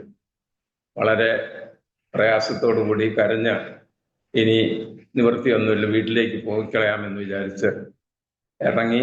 ആ പ്രൈവറ്റ് കോളേജിന്റെ വരാന്തയിൽ കൂടെ ഇറങ്ങി വേണം പുറത്തേക്ക് പോകാൻ. അതിലൂടെ നടന്നു വരുമ്പോഴത്തേക്ക് ആ കോളേജിന്റെ പ്രിൻസിപ്പല് എൻ്റെ മുമ്പിൽ കൂടെ ആ വരാന്തയിൽ കൂടെ നടന്നുപോയി. അദ്ദേഹം വിചാരിച്ചു ആ കോളേജിൽ ഏതോ സ്റ്റുഡൻ്റ് ആണ്. എന്താ ഇവിടെ എന്ന് ചോദിച്ചപ്പോഴത്തേക്ക് ഞാൻ പറഞ്ഞു, എനിക്കിവിടെ അഡ്മിഷന് MScക്ക് യൂണിവേഴ്സിറ്റി അഡ്മിഷൻ കിട്ടി, ഫീസ് അടയ്ക്കാൻ നിവൃത്തിയില്ലാത്തതുകൊണ്ട്, പൈസ ഇല്ലാത്തതുകൊണ്ട് ഞാൻ തിരിച്ചു പോവാന്ന് പറഞ്ഞു. അദ്ദേഹം എൻ്റെ കൈക്ക് പിടിച്ചിട്ട് വേഗം വാടാന്ന് പറഞ്ഞ് അദ്ദേഹത്തിൻ്റെ റൂമിൽ കൊണ്ടുപോയിട്ട് എത്ര പൈസയാണ് വേണ്ടത്, പൈസ എത്രയാണെന്നൊന്നും രൂപ എത്രയാണെന്ന് ഞാൻ ഓർക്കുന്നില്ല, എന്തായാലും എന്നെ മുറിയിൽ കൊണ്ടുപോയിട്ട് പൈസ പെട്ടി അലമാരി തുറന്ന് പൈസ എടുത്ത് വേഗം കൊണ്ടുപോയി ഫീസ് അടയ്ക്കാൻ. ഞാൻ വേഗത്തിൽ കൊണ്ടുപോയി ഫീസ് അടച്ച് അഡ്മിഷൻ മേടിച്ചു. പ്രിയ ശ്രോതാക്കളെ, ഫീസ് അടച്ചു കഴിഞ്ഞ് അഡ്മിഷൻ മേടിച്ചു കഴിഞ്ഞിട്ട് വീണ്ടും എവിടെ താമസിക്കും? ഒരു വർഷം അവിടെ 2 വർഷത്തെ കോഴ്സാണല്ലോ MSc. എവിടെ താമസിക്കും? അവിടെ അന്ന് യൂണിവേഴ്സിറ്റി തുടങ്ങാത്തതുകൊണ്ട് ഹോസ്റ്റലൊന്നുമില്ല. ഒരു പ്രൈവറ്റ് കോളേജിന്റെ എവിടെയാണ്, അത് മെഡിക്കൽ കോളേജിന്റെ സ്ഥലത്താണ്. ഒരു സ്ഥലത്ത് റൂമോ ഒന്നും കിട്ടാൻ സാധ്യതയില്ല. ഞാൻ അവിടെ വന്ന് വീട്ടിൽ പോയിട്ട് ഒരു ചെറിയ ട്രങ്ക് പെട്ടി എടുത്ത്, ഇപ്പോഴും അറിയത്തില്ലായിരിക്കും ചിലർക്ക്, ഒരു ട്രങ്ക് പെട്ടിക്കകത്ത് 2 ജോഡി ഡ്രസ്സും എടുത്ത് ഒരു നോട്ട് ബുക്കും എടുത്ത് തിരിച്ചു വന്ന് ക്ലാസ്സിൽ ജോയിൻ ചെയ്യാൻ വേണ്ടി വന്ന് കോഴിക്കോട് ട്രെയിൻ ഇറങ്ങി ബസ് സ്റ്റാൻഡിൽ വന്ന്, രാവിലെയാണ് വന്നത്. രാവിലെ വന്ന് ബസ് സ്റ്റാൻഡിലുള്ള ടോയ്ലറ്റിൽ കുളിച്ച് ആ ചെറിയ പെട്ടി എടുത്തുകൊണ്ട് കോളേജിന്റെ ഫ്രണ്ടിലുള്ളതായ ഒരു കടയുടെ മുമ്പ് വെച്ചിട്ട് ക്ലാസ്സിൽ പോയി. അത് ക്ലാസ്സിൽ അറ്റൻഡ് ചെയ്ത് കഴിഞ്ഞിട്ട് 4 മണിയായപ്പോൾ തിരിച്ചു വന്നു. എവിടെ പോയി താമസിക്കും? ഒരു മുറി കിട്ടത്തില്ല, മുറി എടുക്കാനുള്ള പൈസ ഇല്ല, ഭക്ഷണത്തിനുള്ള പൈസ ഇല്ല. ഞാൻ വിചാരിച്ചു ഇവിടെ കിടക്കുമെന്ന്. തിരിച്ച് ഞാൻ വന്നിറങ്ങി ആ ബസ് സ്റ്റാൻഡിൽ തന്നെ പോയിട്ട് അവിടെ ഒരു ബെഞ്ചൊക്കെ ധാരാളം ഇട്ടിട്ടുണ്ട്. ആ ബസ് സ്റ്റാൻഡിൽ ബെഞ്ചിൽ പോയി കിടന്നു. എന്നിട്ട് അവിടുത്തെ ടോയ്ലറ്റിൽ കുളിച്ചിട്ട് അടുത്ത ദിവസം അതിനകത്ത് നിന്ന് കൊണ്ടുപോയ ഡ്രസ്സിൽ ഒരെണ്ണം എടുത്തിട്ട് വേറൊന്നും അവിടെ തന്നെ കഴുകി ഞാൻ കിടന്ന ബെഞ്ചിൽ തന്നെ ഉണക്കിയിട്ട് അന്ന് കിടന്നിട്ട് പിറ്റേ ദിവസം വീണ്ടും കോളേജിൽ പോയി. ഒരാഴ്ച ഞാൻ പറയട്ടെ, MScക്ക് പഠിക്കുന്ന ഒരു സ്റ്റുഡൻ്റാണ് കിടക്കുന്നത് രാത്രിയിൽ ബസ് സ്റ്റാൻഡിലുള്ള ബെഞ്ചിൽ. കിടക്കാനോ മറ്റു സൗകര്യങ്ങളൊന്നുമില്ല, ബെഞ്ചിൽ കിടന്ന്. അങ്ങനെ 7 ദിവസം കഴിഞ്ഞപ്പോഴത്തേക്ക് ഞാനിങ്ങനെ രാവിലെ എഴുന്നേറ്റ് കുളിക്കുന്നതിന് മുമ്പ് ബെഞ്ചിലിരിക്കുമ്പോൾ കുറെ പേര് നടക്കാനും ഓടാനും ഒക്കെ വരുമ്പോൾ ഒരാൾ എൻ്റെ മുമ്പിൽ കൂടെ ഓടി വരുമ്പോഴത്തേക്ക് ഞാൻ നോക്കിയപ്പം എൻ്റെ കൂടെ കഴിഞ്ഞ വർഷം മാല സെന്റ് തോമസിൽ പഠിച്ച് എൻ്റെ ഒരു ഫ്രണ്ടാണ് ഓടി വരുന്നത്. അപ്പൊ എന്നെ കണ്ടപ്പോഴേ നീ എന്താ ഇവിടെ എന്ന് ചോദിച്ചു. ഞാൻ പറഞ്ഞു എനിക്കിവിടെ അഡ്മിഷൻ കിട്ടി MScക്ക്, എനിക്കിവിടെ പൈസ ഇല്ലാത്തതുകൊണ്ട് താമസ സൗകര്യം ഒന്നും ഇല്ലാത്തതുകൊണ്ട് ഞാൻ ഇവിടെ വന്ന് ഈ ബസ് സ്റ്റാൻഡിലാണ് താമസിക്കുന്നത്. അപ്പൊ ഞാൻ അവനോട് ചോദിച്ചു നീ എന്താ ഇവിടെ ചോദിച്ചു. എനിക്കിവിടെ BSNL ജോലി കിട്ടി, ഞാനിപ്പോൾ ഇവിടെ തന്നെയാണ് താമസിക്കുന്നത്. എന്നെ പിടിച്ച് വേഗം എൻ്റെ മുറിലോട്ട് വരാൻ പറഞ്ഞ് അദ്ദേഹത്തിന്റെ മുറിയിൽ കൊണ്ടുപോയി എന്നെ താമസിപ്പിച്ചു. ഒരു മാസം എത്രയാ താമസിച്ചെന്ന് എനിക്കറിയത്തില്ല. അദ്ദേഹത്തിന്റെ കൂടെ താമസിച്ച് ദിവസവും കോളേജിൽ പോയി. കുറച്ച് സമയം കഴിഞ്ഞപ്പോഴത്തെ എൻ്റെ ക്ലാസ്സിൽ 2 ആൺകുട്ടികളുണ്ട്. ഒരാൾ കോഴിക്കോട്, അവർക്ക് ബന്ധുവീടുള്ളതുകൊണ്ട് അവിടെ താമസിച്ചിരുന്നു. പക്ഷെ അവരും കോളേജിനടുത്ത് ഒരു ചെറിയ ലോഡ്ജ് എടുത്ത് താമസിക്കുമ്പോൾ ഞാനും അവരുടെ കൂടെ താമസിച്ചുകൊണ്ട് താമസിക്കുന്നതിന് മുമ്പ് ഞാൻ ഒരു 10 രൂപയ്ക്ക് ഒരു വീട് വാടകയ്ക്ക് എടുത്തു. ആ 10 രൂപയ്ക്ക് വീട് വാടകയ്ക്ക് എടുത്തത്, അതിനകത്ത് ഇലക്ട്രിസിറ്റി ഇല്ല, സൗകര്യങ്ങളൊന്നുമില്ല. എങ്കിലും അവിടെയും കുറച്ച് കാലം താമസിച്ചു. വീണ്ടും ഞാൻ അവരുടെ കൂടെ താമസിച്ച് കഴിഞ്ഞപ്പോഴത്തേക്ക് 1 വർഷം കംപ്ലീറ്റ് ചെയ്യുന്നതിന് വേണ്ടി ഭക്ഷണം കഴിക്കാൻ എവിടുന്ന്? എൻ്റെ പിതാവിൻ്റെ അടുത്ത് ഒരു വീട്ടിലെ ചെലവിന് പോലും പൈസ ഇല്ല. പിന്നെ എവിടുന്നാണ് ഭക്ഷണം കഴിക്കുന്നത്? ഞാൻ അവിടെ എല്ലാവരും അവിടെ ലോഡ്ജിൽ താമസിക്കുന്നവരൊക്കെ കഴിക്കുന്ന ഒരു ഹോട്ടലുണ്ട്. അവരുടെ കൂടെ ഞാൻ പോയിട്ട് ആ ഹോട്ടൽ മാനേജരോട് പറഞ്ഞു എനിക്ക് 1 മാസത്തേക്കുള്ള ഭക്ഷണം തരണം, ഞാൻ മാസം കഴിഞ്ഞ് പൈസ തരാമെന്ന് പറഞ്ഞു. 15 ഒരു കുഴപ്പമില്ല, അവിടെ കഴിച്ചോളാൻ പറഞ്ഞു. 1 മാസം കഴിഞ്ഞ് പൈസ കൊടുക്കാനില്ല, 2 മാസം കഴിഞ്ഞ് പൈസ കൊടുക്കാനില്ല. ആ ഹോട്ടൽ മാനേജറുടെ ദയ കൊണ്ട് 1 വർഷം ഭക്ഷണം, പക്ഷെ 1 വർഷം ഭക്ഷണം കഴിക്കാന്ന് പറഞ്ഞാൽ 1 നേരം മാത്രമേ കഴിക്കുകയുള്ളൂ. രാത്രിയിലോ അല്ലെങ്കിൽ രാവിലെ എപ്പോഴെങ്കിലും 1 സമയം മാത്രം കഴിക്കും. ബാക്കി സമയം ഭക്ഷണം കഴിക്കാതെയാണ് MScക്ക് പഠിക്കുന്ന ഒരു സ്റ്റുഡൻ്റ് എന്ന നിലയിൽ ഞാൻ പൊയ്ക്കൊണ്ടിരുന്നത്. ഇത് അനേകരുടെ കേൾക്കുമ്പോഴത്തേക്ക് അന്നത്തെ കാലത്തും ബുദ്ധിമുട്ടുള്ള കാലത്തും ദൈവം എന്നെ നടത്തിയ വഴി അറിയിക്കാൻ വേണ്ടിയാണ് ഈ കാര്യങ്ങൾ പറയുന്നത്. ഞാൻ 1 നേരം ഭക്ഷണം കഴിച്ച് 1 വർഷം പഠിച്ചു കഴിഞ്ഞപ്പോൾ അവസാനം ഹോട്ടൽ മാനേജർ വീട്ടിൽ പോകണം, വെക്കേഷൻ ഉണ്ടായി കഴിഞ്ഞിട്ട് 2ാമത്തെ വർഷം വന്നാൽ പിന്നെ അവിടെയല്ല, യൂണിവേഴ്സിറ്റി പുതുതായിട്ട് പണിയെടുപ്പിച്ച ബിൽഡിങ്ങും ക്യാമ്പസും ഒക്കെ ഉണ്ട്, അവിടേക്ക് ഷിഫ്റ്റ് ചെയ്യും. അപ്പം ഞാൻ ആ മാനേജരോട് പറഞ്ഞു ഞാൻ വീട്ടിൽ പോയിട്ട് വന്നിട്ട് പൈസ തരാമെന്ന്. അപ്പം അയാൾ എന്നോട് പറഞ്ഞു നിങ്ങൾ വീട്ടിൽ പോയി കഴിഞ്ഞാൽ തിരിച്ചു വരും പുതിയ ക്യാമ്പസിലേക്കല്ലേ പോകുന്നു, ഇവിടെ അല്ലല്ലോ താമസിക്കുന്നത്, പിന്നെ എങ്ങനെയാണ് വരുന്നെന്ന്. ഞാൻ പറഞ്ഞു എന്തായാലും ഞാൻ പൈസ കൊണ്ടുതരാം, എന്നാൽ പിന്നെ നിങ്ങളെ പരിചയമുള്ള ആരെയെങ്കിലും ഏർപ്പെടുത്തിയിട്ട് പോകാൻ പറഞ്ഞു. അപ്പം ഞാൻ കൂടെ ഭക്ഷണം കഴിച്ച് വേറെ എൻ്റെ അറിയപ്പെടുന്ന ഒരാളിനോട് പറഞ്ഞപ്പോൾ അയാൾ ഒരു കുഴപ്പമില്ല അത് തന്നോളാമെന്ന് പറഞ്ഞ് ഞാൻ 2 മാസം വെക്കേഷൻ കഴിഞ്ഞ് തിരിച്ചു വന്ന് ആ പൈസ അദ്ദേഹത്തിന് കൊടുത്ത് യൂണിവേഴ്സിറ്റി ക്യാമ്പസിൽ ചെന്നപ്പോഴത്തേക്ക് അവിടെ നല്ല ഒന്നാന്തരം ഹോസ്റ്റലുണ്ട്, ഭക്ഷണമുണ്ട്, താമസ സൗകര്യമുണ്ട്. യൂണിവേഴ്സിറ്റി പുതുതായിട്ട് തുടങ്ങേണ്ട, അവിടെ പൈസയും കൊടുക്കണ്ട, ഒന്നും കൊടുക്കണ്ട, സുഖമായ താമസം. അങ്ങനെ എനിക്ക് വീണ്ടും ആ രണ്ടാമത്തെ വർഷം പൂർത്തിയാക്കുവാൻ സാധിച്ചു. രണ്ടാമത്തെ വർഷത്തെ MSc പാസ്സായതിനു ശേഷം എനിക്ക് കാലിക്കറ്റ് യൂണിവേഴ്സിറ്റി എൻ്റെ ഡിപ്പാർട്ട്മെന്റിൽ തന്നെ എനിക്കൊരു ജോലി ലഭിച്ചു. ആ ജോലി ലഭിച്ചത് റിസർച്ച് അസിസ്റ്റന്റ് എന്നുള്ള പോസ്റ്റിലാണ്. അവിടെ ഞാൻ കണ്ടിന്യൂ ചെയ്തു. അവിടെ ഇപ്പം എൻ്റെ ഡിപ്പാർട്ട്മെന്റ്, ഞാൻ പഠിച്ച ഡിപ്പാർട്ട്മെന്റ് ആയതുകൊണ്ട് എല്ലാവരെയും പരിചയമുണ്ട്, എനിക്ക് കുഴപ്പമൊന്നുമില്ലാത്തൊരു ജോലിയുണ്ട്. എങ്കിൽ തന്നെ എൻ്റെ മനസ്സിലൊരു വിചാരമുണ്ടായിരുന്നു, ഇത് കഴിഞ്ഞാൽ ഒരു ഡോക്ടറേറ്റ് എടുക്കണം. ആ ഡിപ്പാർട്ട്മെന്റിൽ അതിനുള്ള സൗകര്യമുണ്ട്. ഡോക്ടറേറ്റ് എടുക്കണമെങ്കിൽ ഞാൻ ചെയ്യുന്ന ജോലി രാജിവെക്കണം. ഫുൾ ടൈം ആയിട്ട് അന്ന് ഡോക്ടറേറ്റ് എടുക്കാൻ പറ്റത്തുള്ളൂ. ആ ജോലി രാജിവെച്ച് കഴിഞ്ഞാൽ പിന്നെ ഈ ഡോക്ടറേറ്റ് പഠിക്കാൻ വേണ്ടി എവിടെ നിന്ന് പണം കിട്ടും? അതുകൊണ്ട് ഞാൻ ആ ശ്രമം ഉപേക്ഷിച്ചെങ്കിലും പ്രാർത്ഥിച്ചു, എൻ്റെ ദൈവമേ, എൻ്റെ കൂടെ പഠിച്ചവർ ഒരുപാട് എൻ്റെ കൂടെ റിസർച്ച് ചെയ്യുന്നു, ഞാനിവിടെ ഈ ചെറിയ ജോലിയായിട്ടിരിക്കുന്ന എന്ന് പറഞ്ഞാൽ റിസർച്ച് ജോലി മോശമൊന്നുമല്ല, എങ്കിൽ തന്നെ ഡോക്ടറേറ്റ് എന്നുള്ളൊരു മനസ്സിലൊരു വലിയ ഭാരമായിട്ട് 10-15 വർഷം കൊണ്ട് നടന്നു. ഗവൺമെന്റ് അല്ലെങ്കിൽ യൂണിവേഴ്സിറ്റി വഴി നിയമം മാറ്റാതെ എനിക്ക് അഡ്മിഷൻ കിട്ടത്തില്ല. ഞാൻ പ്രാർത്ഥിച്ചു, എന്തു തന്നെയായാലും കുറെ കാലം കഴിഞ്ഞിട്ട് ആ നിയമം മാറ്റി അക്കാഡമിക് രംഗത്ത് പ്രവർത്തിക്കുന്നവരാണെങ്കിൽ പാർട്ട് ടൈമായിട്ട് റിസർച്ച് ചെയ്യാവുന്നൊരു നിയമം വന്നു. ഉടനെ തന്നെ ഞാൻ എൻ്റെ ഗൈഡിനെയൊക്കെ തയ്യാറാക്കി അപ്ലൈ ചെയ്ത് എനിക്ക് PhDക്ക് രജിസ്ട്രേഷൻ കിട്ടി. അങ്ങനെ ഞാൻ 6 വർഷം PhD ചെയ്ത് കംപ്ലീറ്റ് ചെയ്തു. 1990 ലേറ്റായിപ്പോയി ഞാൻ ജോയിൻ ചെയ്യുന്ന കാരണം, എനിക്ക് നിയമം കാരണം ഡോക്ടറേറ്റ് എടുക്കാൻ കഴിഞ്ഞില്ല. 89-ലോ 90-ലോ മറ്റേ എനിക്ക് ഡോക്ടറേറ്റ് ഡിഗ്രി കിട്ടി. അതിനു മുമ്പ് ആ റിസർച്ച് ചെയ്തുകൊണ്ടിരുന്നപ്പോൾ തന്നെ ഞാൻ പല ഗവേഷണങ്ങൾ നടത്തിയിട്ടുണ്ടായിരുന്നു. ഈ ഗവേഷണം എന്ന് വെച്ചാൽ നിങ്ങൾ പറഞ്ഞാൽ വിശ്വസിക്കത്തില്ല, ഞാൻ സയൻസിൽ 8 പുതിയ സസ്യങ്ങളെ കണ്ടെത്തി ലോകത്തിന് പരിചയപ്പെടുത്തി കൊടുത്തു. അതായത് എൻ്റെ പേരിൽ 8 സസ്യങ്ങൾ ഇപ്പോഴും നിലവിലുണ്ട്. അതൊരു വലിയ നേട്ടമൊന്നുമല്ല, 10-100 കണ്ടുപിടിച്ച ശാസ്ത്രജ്ഞന്മാരൊക്കെ വേറെയുണ്ട്. വേറെ പല ഗവേഷണങ്ങളും നടത്തി അതിനുള്ള ഫലമായിട്ട് എൻ്റെ ഗവേഷണത്തിൻ്റെ റിസൾട്ടിൻ്റെ പ്രകാരം Kerala government science and technology എന്നെ 1990 ഏറ്റവും ബെസ്റ്റ് സയൻറ്റിസ്റ്റ് ആയിട്ട് തിരഞ്ഞെടുത്തു. അനേകർ അവിടെയുണ്ട്, പല റിസർച്ച് എടുത്തിരുന്നെങ്കിലും എനിക്ക് ബെസ്റ്റ് സയൻറ്റിസ്റ്റ് അവാർഡ് ലഭിച്ചു. അങ്ങനെ ഞാൻ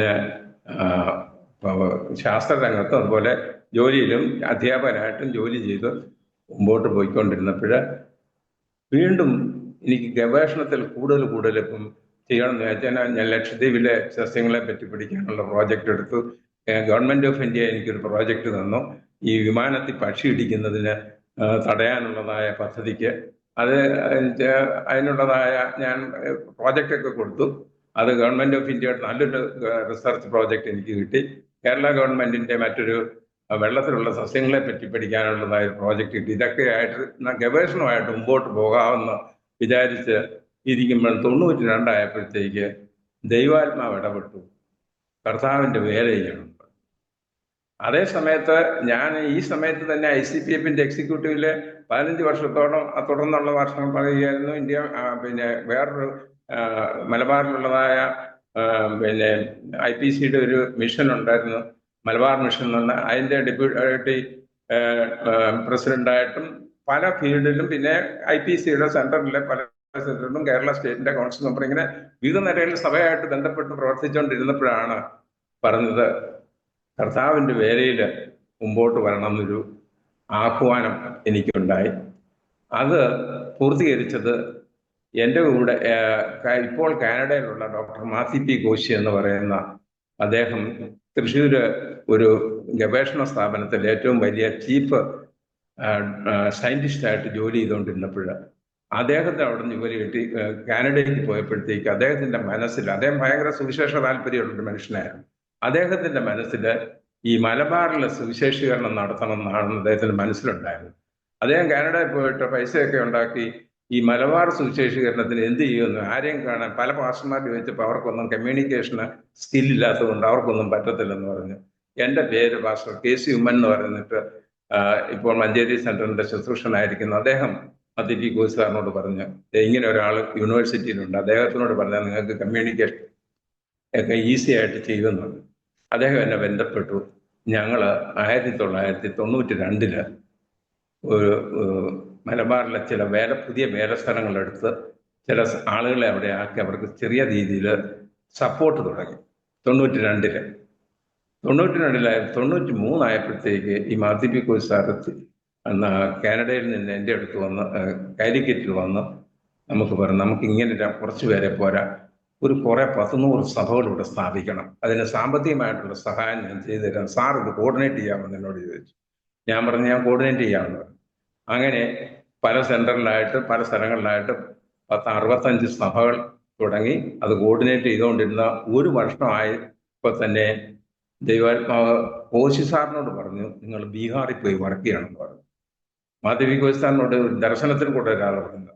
അതേസമയം തന്നെ ഞാൻ ഇവിടെ ഇരുന്നപ്പോൾ ഒരു മീറ്റിങ്ങിൽ ഒരു ദൈവദാസൻ എന്നെ കണ്ടിട്ട് ഒരു കടലാസിൽ എഴുതിക്കൊണ്ട് ഉൽപ്പത്തി പുസ്തകം 17-ാം അധ്യായത്തില് ആദ്യത്തെ വാക്യം എന്നോട്, നീ എൻ്റെ മുമ്പാകെ വിശ്വസ്തനായി നിഷ്കളങ്കനായി എന്നുള്ള വചനവും കേട്ടിട്ട്, നിനക്ക് ഇവിടെ അല്ല, നിനക്ക് നിന്നെ അധികമായി വർദ്ധിപ്പിക്കുന്നുള്ളതായ ആ വാഗ്ദത്തത്തിന് വേറെ അധികമായിട്ടുള്ള കർത്താവിൻ്റെ വേല ചെയ്യുവാനുണ്ടെന്ന് ആ ഒരു കടലാസിൽ എഴുതുന്നു. ആ കടലാസ് ഇപ്പോഴും എൻ്റെ ബൈബിളിലുണ്ട്. ഇത് എവിടെ പോകാനാണ് അധികമായിട്ട് എന്നൊക്കെ എവിടെ പോകാനാണെന്നൊന്നും എനിക്കറിയത്തില്ല, അദ്ദേഹം എന്നെ അറിയത്തില്ലാത്ത എൻ്റെ ഒരു കടലാസ് എഴുതുന്നു. അങ്ങനെയാകുമ്പോൾ മാധവി കോശ് സാറിന് ദർശനം കിട്ടി ബീഹാറിൽ പോകണം. അപ്പൊ എന്നെ വിളിച്ചു പറഞ്ഞു, നമുക്ക് സാറേ ഈ മലബാറിലല്ല ബീഹാറിലാണ് പ്രവർത്തനം. ഞാൻ പറഞ്ഞു ബീഹാറിൽ പോകുന്നത് എങ്ങനെയാണ്, ഭാഷ അറിയത്തില്ല, ബീഹാർ എവിടെയാണെന്ന് അറിയത്തില്ല, അതേപ്പറ്റി യാതൊരു വിവരമൊന്നും അറിയത്തില്ല, പിന്നെ എങ്ങനെയാ ബീഹാറിൽ പോകുന്നത്? നമ്മൾ രണ്ടും പല സ്ഥലത്താണ്, എനിക്ക് പിന്നെ ജോലി ഉണ്ടല്ലോ എന്ന് ഞാൻ പറഞ്ഞു. ദൈവാത്മാവ് പറഞ്ഞു കഴിഞ്ഞാൽ പോവാതിരിക്കാൻ പറ്റത്തില്ല സാറേ, സാർ പോയാൽ മതിയാവണം, നമുക്ക് രണ്ടുപേരും കൂടെ പോകാമെന്ന് പറഞ്ഞു. അപ്പോഴത്തേക്ക് എവിടെയായി ബീഹാറിലെ ഭാഷ എന്താണ്, അവിടെ ഏതെങ്കിലും ക്രിസ്ത്യാനിറ്റി ഉണ്ടോ എന്നുള്ള വിവരങ്ങളൊക്കെ അറിയാൻ വേണ്ടി, അതൊന്നും വിഷമിക്കേണ്ട, അത് ഞാൻ കളക്ട് ചെയ്ത് തരാമെന്ന് പറഞ്ഞ് സാറ് ഡോക്ടർ മാത്യു കോശ് സാറ് അന്നത്തെ കേരള സ്റ്റേറ്റ് IPCയുടെ സെക്രട്ടറി ആയിരുന്ന പാസ്റ്റർ KC ജോണിനെ സമീപിച്ചു. KC ജോണിന് ഇതേപ്പറ്റി വിവരമില്ല. KC ജോൺ അന്ന് റെജി മൂലാട് എന്ന് പറയുന്നതായ ആ പാസ്റ്റർ അന്ന് പൂനായിൽ MTH പഠിച്ചുകൊണ്ടിരിക്കുകയായിരുന്നു. അദ്ദേഹത്തിന്റെ തീസിസിന്റെ ഒരു വിഷയം ബീഹാറിലെ ക്രിസ്ത്യാനിറ്റിയെ പറ്റിയായിരുന്നു. അപ്പൊ അദ്ദേഹത്തിന് ബീഹാറിലെ ക്രിസ്ത്യാനിറ്റിയെ പറ്റിയുള്ളതായ കുറച്ച് ഡീറ്റെയിൽസ് കിട്ടി. അദ്ദേഹം ഇവിടെ സന്ദർശിക്കാൻ വന്നു. KC ജോണും കൂടെ വന്ന് ആദ്യം ഒരു ചെറിയൊരു ഇൻഫർമേഷൻ ബീഹാറിനെ കുറിച്ച് തന്നു. അന്ന് ബീഹാറും ജാർഖണ്ഡും ഒരു സ്റ്റേറ്റ് ആയിരുന്നു, വലിയ സ്ഥലമായിരുന്നു.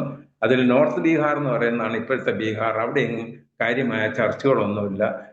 അഗസ്റ്റിൻ ജപകുമാറിന്റെ ജെംസിന്റെ ചില ചർച്ചകളും ചില ഗ്രാമത്തിലുള്ളതല്ലാതെ ഒരു പെന്തക്കോസ് ചർച്ച വേർപെട്ട ചർച്ചകളോ ഒന്നും ഒരു ഗ്രാമത്തിൽ വരുന്ന പാറ്റ്നയിൽ മാത്രം 2 ചർച്ച ഉണ്ടായിരുന്നു. ഞങ്ങൾ വന്ന് പാറ്റ്നയിൽ വന്നിട്ട് പ്രാർത്ഥിച്ച് ബീഹാറിലെ പ്രവർത്തനം ആരംഭിച്ചു. ഞാനുണ്ട്, മാത്യു കോശ് സാറുണ്ട്, കൂടെ പരിചയപ്പെടുത്താനും ഒക്കെ ആയിട്ട് ഒരു ട്രാൻസ്ലേറ്റ് ചെയ്യാനൊരു പാസ്റ്ററേയും കൊണ്ടുവന്നു. KC ജോൺ പാസ്റ്റർ വന്നു. ഞങ്ങളൊരു ഹോട്ടലെടുത്ത് താമസിച്ചു. ഓഗസ്റ്റ് പ്രാർത്ഥിച്ച് ദൈവാത്മാവിന്റെ നിയോഗം കിട്ടി ബീഹാറിൽ വർക്ക് ചെയ്യണമെന്ന്. 1-2 ദിവസം കഴിഞ്ഞപ്പോഴത്തേക്ക് അവരൊക്കെ തിരിച്ചു പോയി. ഞാനും ട്രാൻസ്ലേറ്റ് ചെയ്യാൻ വന്നതായ ആ പാസ്റ്ററുണ്ട്. പിന്നെയും പഴയ അനുഭവത്തിലേക്കാണ് വരുന്നത്. ബീഹാറിൽ വന്നിട്ട് ജോലിയുള്ളത് കൊണ്ട് പൈസയ്ക്ക് ബുദ്ധിമുട്ടില്ല, എന്ത് ഭക്ഷണം കഴിക്കും, ഹോട്ടലുണ്ടോ, താമസിക്കാൻ സ്ഥലമുണ്ടോ, ഇലക്ട്രിസിറ്റി ഒന്നും ഇല്ലാത്ത ബീഹാറിന്റെ അവസ്ഥ എന്ന് പറഞ്ഞാൽ ഒരു ഇലക്ട്രിസിറ്റി ഒരു ഗ്രാമത്തിലില്ല, ഒരു സ്ഥലത്ത് പോലും നല്ല ശുദ്ധ വെള്ളം കിട്ടത്തില്ല. അങ്ങനെ ഒരു അവസ്ഥയിൽ രാവിലെ ഭക്ഷണം കഴിക്കാൻ ഹോട്ടലില്ല. രാവിലെ എഴുന്നേറ്റ് ഈ മാടക്കട പോലുള്ള ഉണ്ടാക്കി വെക്കുന്ന ഒരു സമൂസ എന്ന് പറയുന്ന ഒരു ഭക്ഷണ പദാർത്ഥമുണ്ട്, അത് കഴിച്ച് റോഡിലുള്ളതായ ആ ട്യൂബ് വെല്ലിൽ നിന്ന് വെള്ളവും കുടിച്ച് പ്രവർത്തനം ആരംഭിച്ചതാണ്. ദൈവമക്കളെ, ആ പ്രവർത്തനത്തിൽ എനിക്ക് ജോലി ഉള്ളതുകൊണ്ട് ഇവിടെ സ്ഥിരമായിട്ട് നിൽക്കാൻ പറ്റും. ദൈവാത്മാവ് എന്നോട് പറഞ്ഞില്ല ജോലി വിട്ടു പോകുന്നുണ്ട്.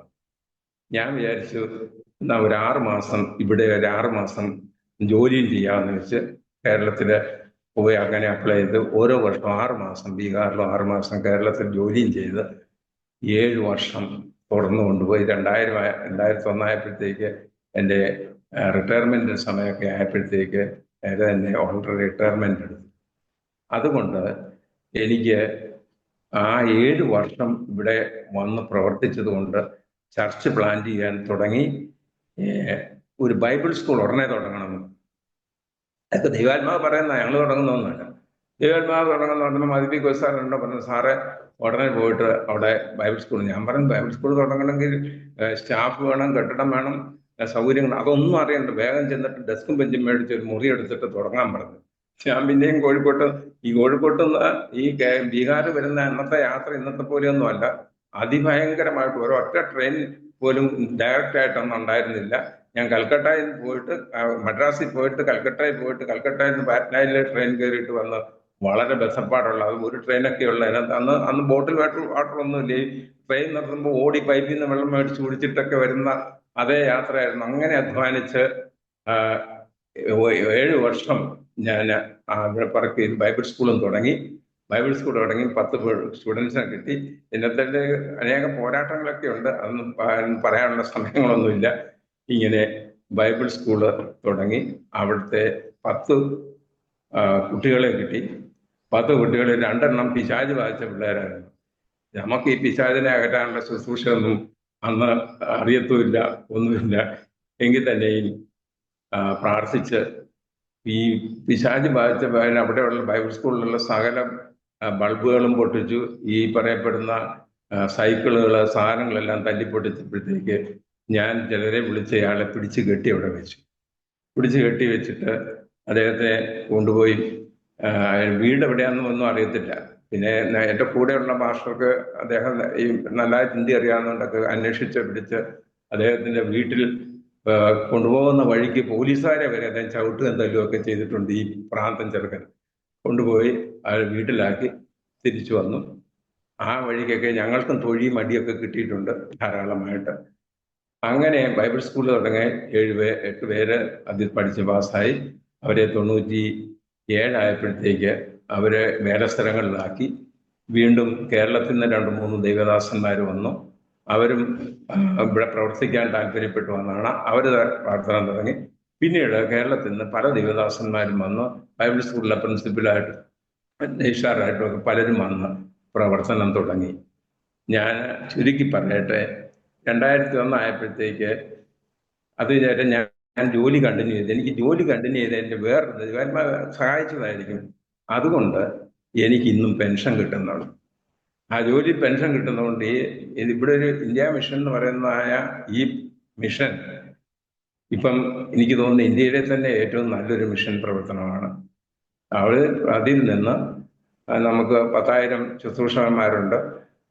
അനേക ബീഹാറിനും വെളിയിൽ പല സ്റ്റേറ്റുകളിൽ നിന്നും പ്രവർത്തനമുണ്ട്. എല്ലാവർക്കും സപ്പോർട്ടും ഒക്കെ കൊടുത്തു പോകുന്നെങ്കിലും ഞാൻ ഒരു പൈസ പോലും എൻ്റെ ആവശ്യത്തിന് ഈ മിഷനിൽ നിന്ന് ഇന്ന് വരെയും എടുക്കുന്നില്ല. എനിക്ക് ഈ പെൻഷനുള്ളതുകൊണ്ട് എൻ്റെ ചെലവും എൻ്റെ യാത്രയൊക്കെ ഇതിൽ നിന്ന്. അതുകൊണ്ട് ഇന്നും എനിക്ക് ആ പെൻഷൻ ജോലി വിട്ടിട്ട് പോരാത്തതിൻ്റെ ഗുണം അതാണെന്ന് എനിക്ക് മനസ്സിലാകുന്നു. എന്ത് തന്നെയായാലും മിഷനിൽ നിന്ന് ഒരു ഹോണറേറിയം പോലും എടുക്കാതെ ഈ വർഷങ്ങളെല്ലാം തീർന്നു. ഇപ്പോൾ 33 വർഷമായി ബീഹാറിൽ പ്രവർത്തിക്കുന്നു. അനേക ദൈവദാസന്മാരെ, കഴിവുള്ള ഡോക്ടർ BP മാത്യുവിനെ പറ്റി കേട്ടിട്ടുണ്ടാവും. അദ്ദേഹമാണ് ഇപ്പോൾ ഈ മിഷന്റെ കോർഡിനേറ്റർ. അദ്ദേഹം ഉൾപ്പെടെ ഒട്ടനവധി പേര്, 10,000-ഓളം പേര് നമുക്കിവിടെ ഉണ്ട്. ബീഹാറിൽ തന്നെ ഇപ്പോൾ 2000-ത്തിലധികം സഭകൾ, എതിർപ്പിന്റെ മധ്യത്തിൽ സഭകൾ സ്ഥാപിച്ചു കഴിഞ്ഞു. അതുപോലെ UP-യിലും മറ്റ് സ്റ്റേറ്റുകളിലെല്ലാം ധാരാളം സഭകൾ, അത് ഹൗസ് ചർച്ചസ് തൊട്ട് വലിയ സഭകൾ വരെ ഉണ്ടായിട്ടുണ്ട്. അതെല്ലാം ഇന്ത്യ മിഷന്റെ പേരും കുറേയൊക്കെ പല നമ്മളെ സഹായിക്കുന്ന IPC ശാരോന് പല സഹായിക്കുന്നവർക്ക് തന്നെ സഭ സ്ഥാപിച്ച് നമ്മളെ കൊടുക്കുകയില്ല. അപ്പോൾ അങ്ങനെ പല സഹായം ചെയ്യുന്ന അവരുടെയൊക്കെ സഭകളുമായിട്ട് ഒരുമിച്ച് ഇന്ത്യ മിഷന്റെ അംബ്രല്ലയുടെ കീഴിൽ വർക്ക് ചെയ്യുന്നു. അതിൽ IPCയുടെ ഈ ബീഹാർ സ്റ്റേറ്റിന്റെ പ്രസിഡന്റും കൂടെ ആയിട്ട് വർഷങ്ങളായി ചുമതലയിലാണ്. ഇങ്ങനെ ഈ ബീഹാറിൽ ഒരു വലിയ കൊയ്ത്തുണ്ടാകുന്നതിന് വേണ്ടി ദൈവം സഹായിച്ചു. അതുകൊണ്ടാണ് പിന്നെ ഞാൻ 2000 കഴിഞ്ഞിട്ട് അതുവരെ കേരളത്തിൽ പോവുകയും വരികയും ചെയ്തിട്ടുള്ളൂ. എൻ്റെ നാട്ടിലുള്ളതായ വസ്തുവൊക്കെ വിറ്റ് എൻ്റെ കുടുംബമായിട്ട് ഞാൻ ഇങ്ങോട്ട് പോകുന്നു. എൻ്റെ മകന് കുവൈറ്റിൽ ജോലി ചെയ്തുകൊണ്ടിരിക്കുകയായിരുന്നു. കുറച്ച് കഴിഞ്ഞപ്പോഴത്തേക്ക് അവനും ദൈവാത്മാവ് പറഞ്ഞ് ജോലിയൊക്കെ വിട്ടിട്ടു. അവൻ്റെ ഭാര്യയ്ക്കും നല്ല ജോലി ഉണ്ടായിരുന്നു, അവനും ഈ ജോലി വിട്ട് ഇപ്പോൾ എൻ്റെ കൂടെ മിഷനിൽ തന്നെ പാറ്റ്നയിൽ വർക്ക് ചെയ്യുന്നു. ഞാൻ പാറ്റ്നയിൽ നിന്ന് ഒരു 180 കിലോമീറ്റർ ദൂരം നേപ്പാൾ ബോർഡറിൽ ഒരു സ്ഥലത്ത് മോത്തിഹാരി എന്നുള്ള സ്ഥലത്താണ് ഞാൻ താമസിക്കുന്നത്. പാറ്റ്നയിലും രണ്ടുപേരും കുടുംബമായിട്ട് ഇപ്പോൾ ഞങ്ങളുടെ കർത്താവിൻ്റെ വേലയിൽ ഇവിടെ ആയിരിക്കുന്നു. അതുകൊണ്ട് കേരളത്തിലേക്ക് ഇടയ്ക്ക് പോകേണ്ട കാര്യമൊന്നുമില്ല. കാരണം അവിടെ സഹോദരങ്ങളും മറ്റുള്ളവരൊക്കെ ഉണ്ട്. ബന്ധുക്കളും സ്വന്തക്കാരും എല്ലാവരും ഉണ്ടെങ്കിൽ തന്നെയും വല്ലപ്പോഴും ഒരിക്കൽ മാത്രം ഇങ്ങനെ കേരളത്തിൽ പോവുകയും വരികയും ചെയ്യുന്നുള്ളതാണ് ഇപ്പോഴത്തെ രീതി. ഇങ്ങനെ ആയിരുന്നു എൻ്റെ വിദ്യാഭ്യാസവും അതുപോലെ തന്നെ കർത്താവിൻ്റെ വേലയിലുമുള്ളതായ ഇത്.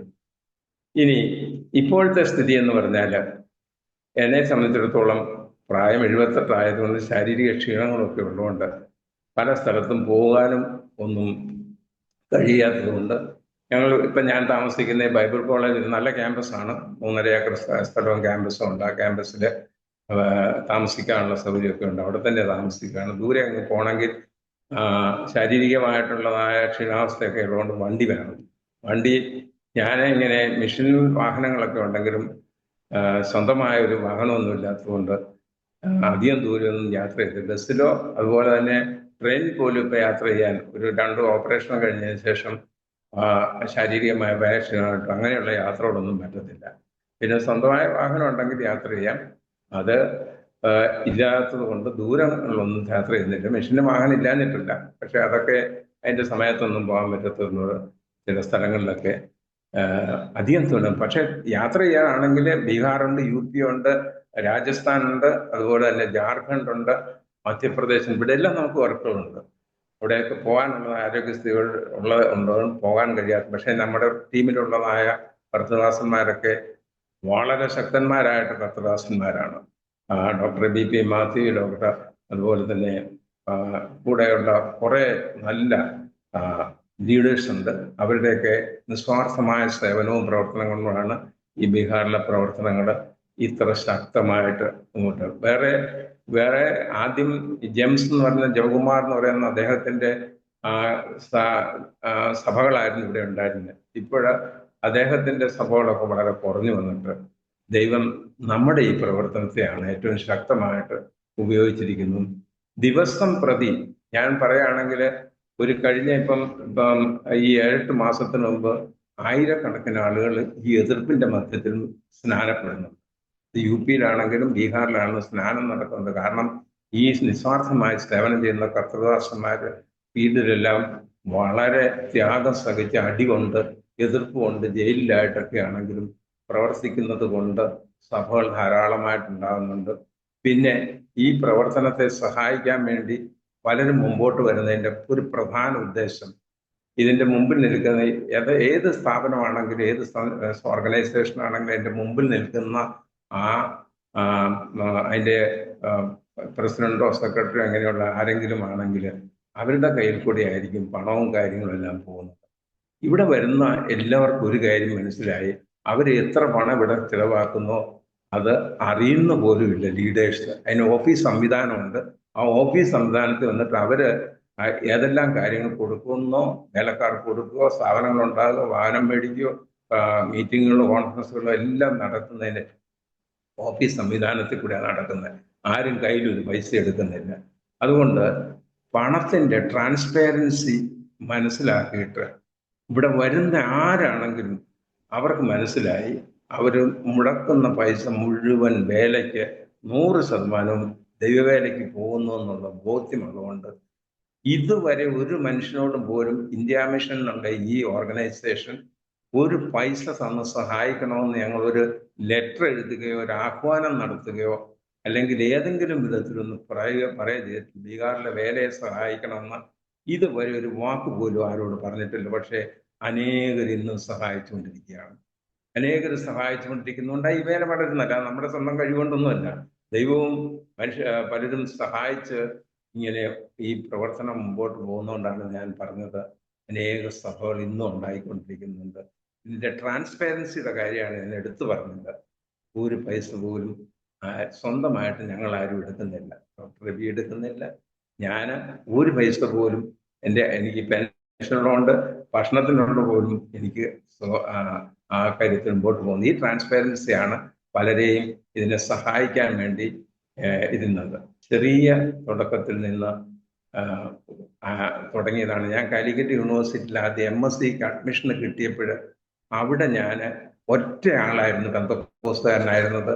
അതിനുശേഷം ഏതാനും ചിലർ വന്നു, അവരെ കൂട്ടി ഞാൻ അവിടെ ഒരു സഭ തുടങ്ങി. അന്ന് ഞാൻ പാർട്ടുമല്ല ഒന്നുമല്ല, എങ്കിൽ തന്നെയും ഒരു സഭ മറ്റുള്ള ചിലരോട് കൂടി ഒരു ഇപ്പൊ ആരെങ്കിലും അതിലെ പോവുകയാണെങ്കിൽ കാലിക്കറ്റ് യൂണിവേഴ്സിറ്റിയിലെ ക്യാമ്പസിനോട് ചേർന്ന് മനോഹരമായ ഒരു ചർച്ചും IPCക്ക് ഒരു ഹാളും ഉണ്ട്.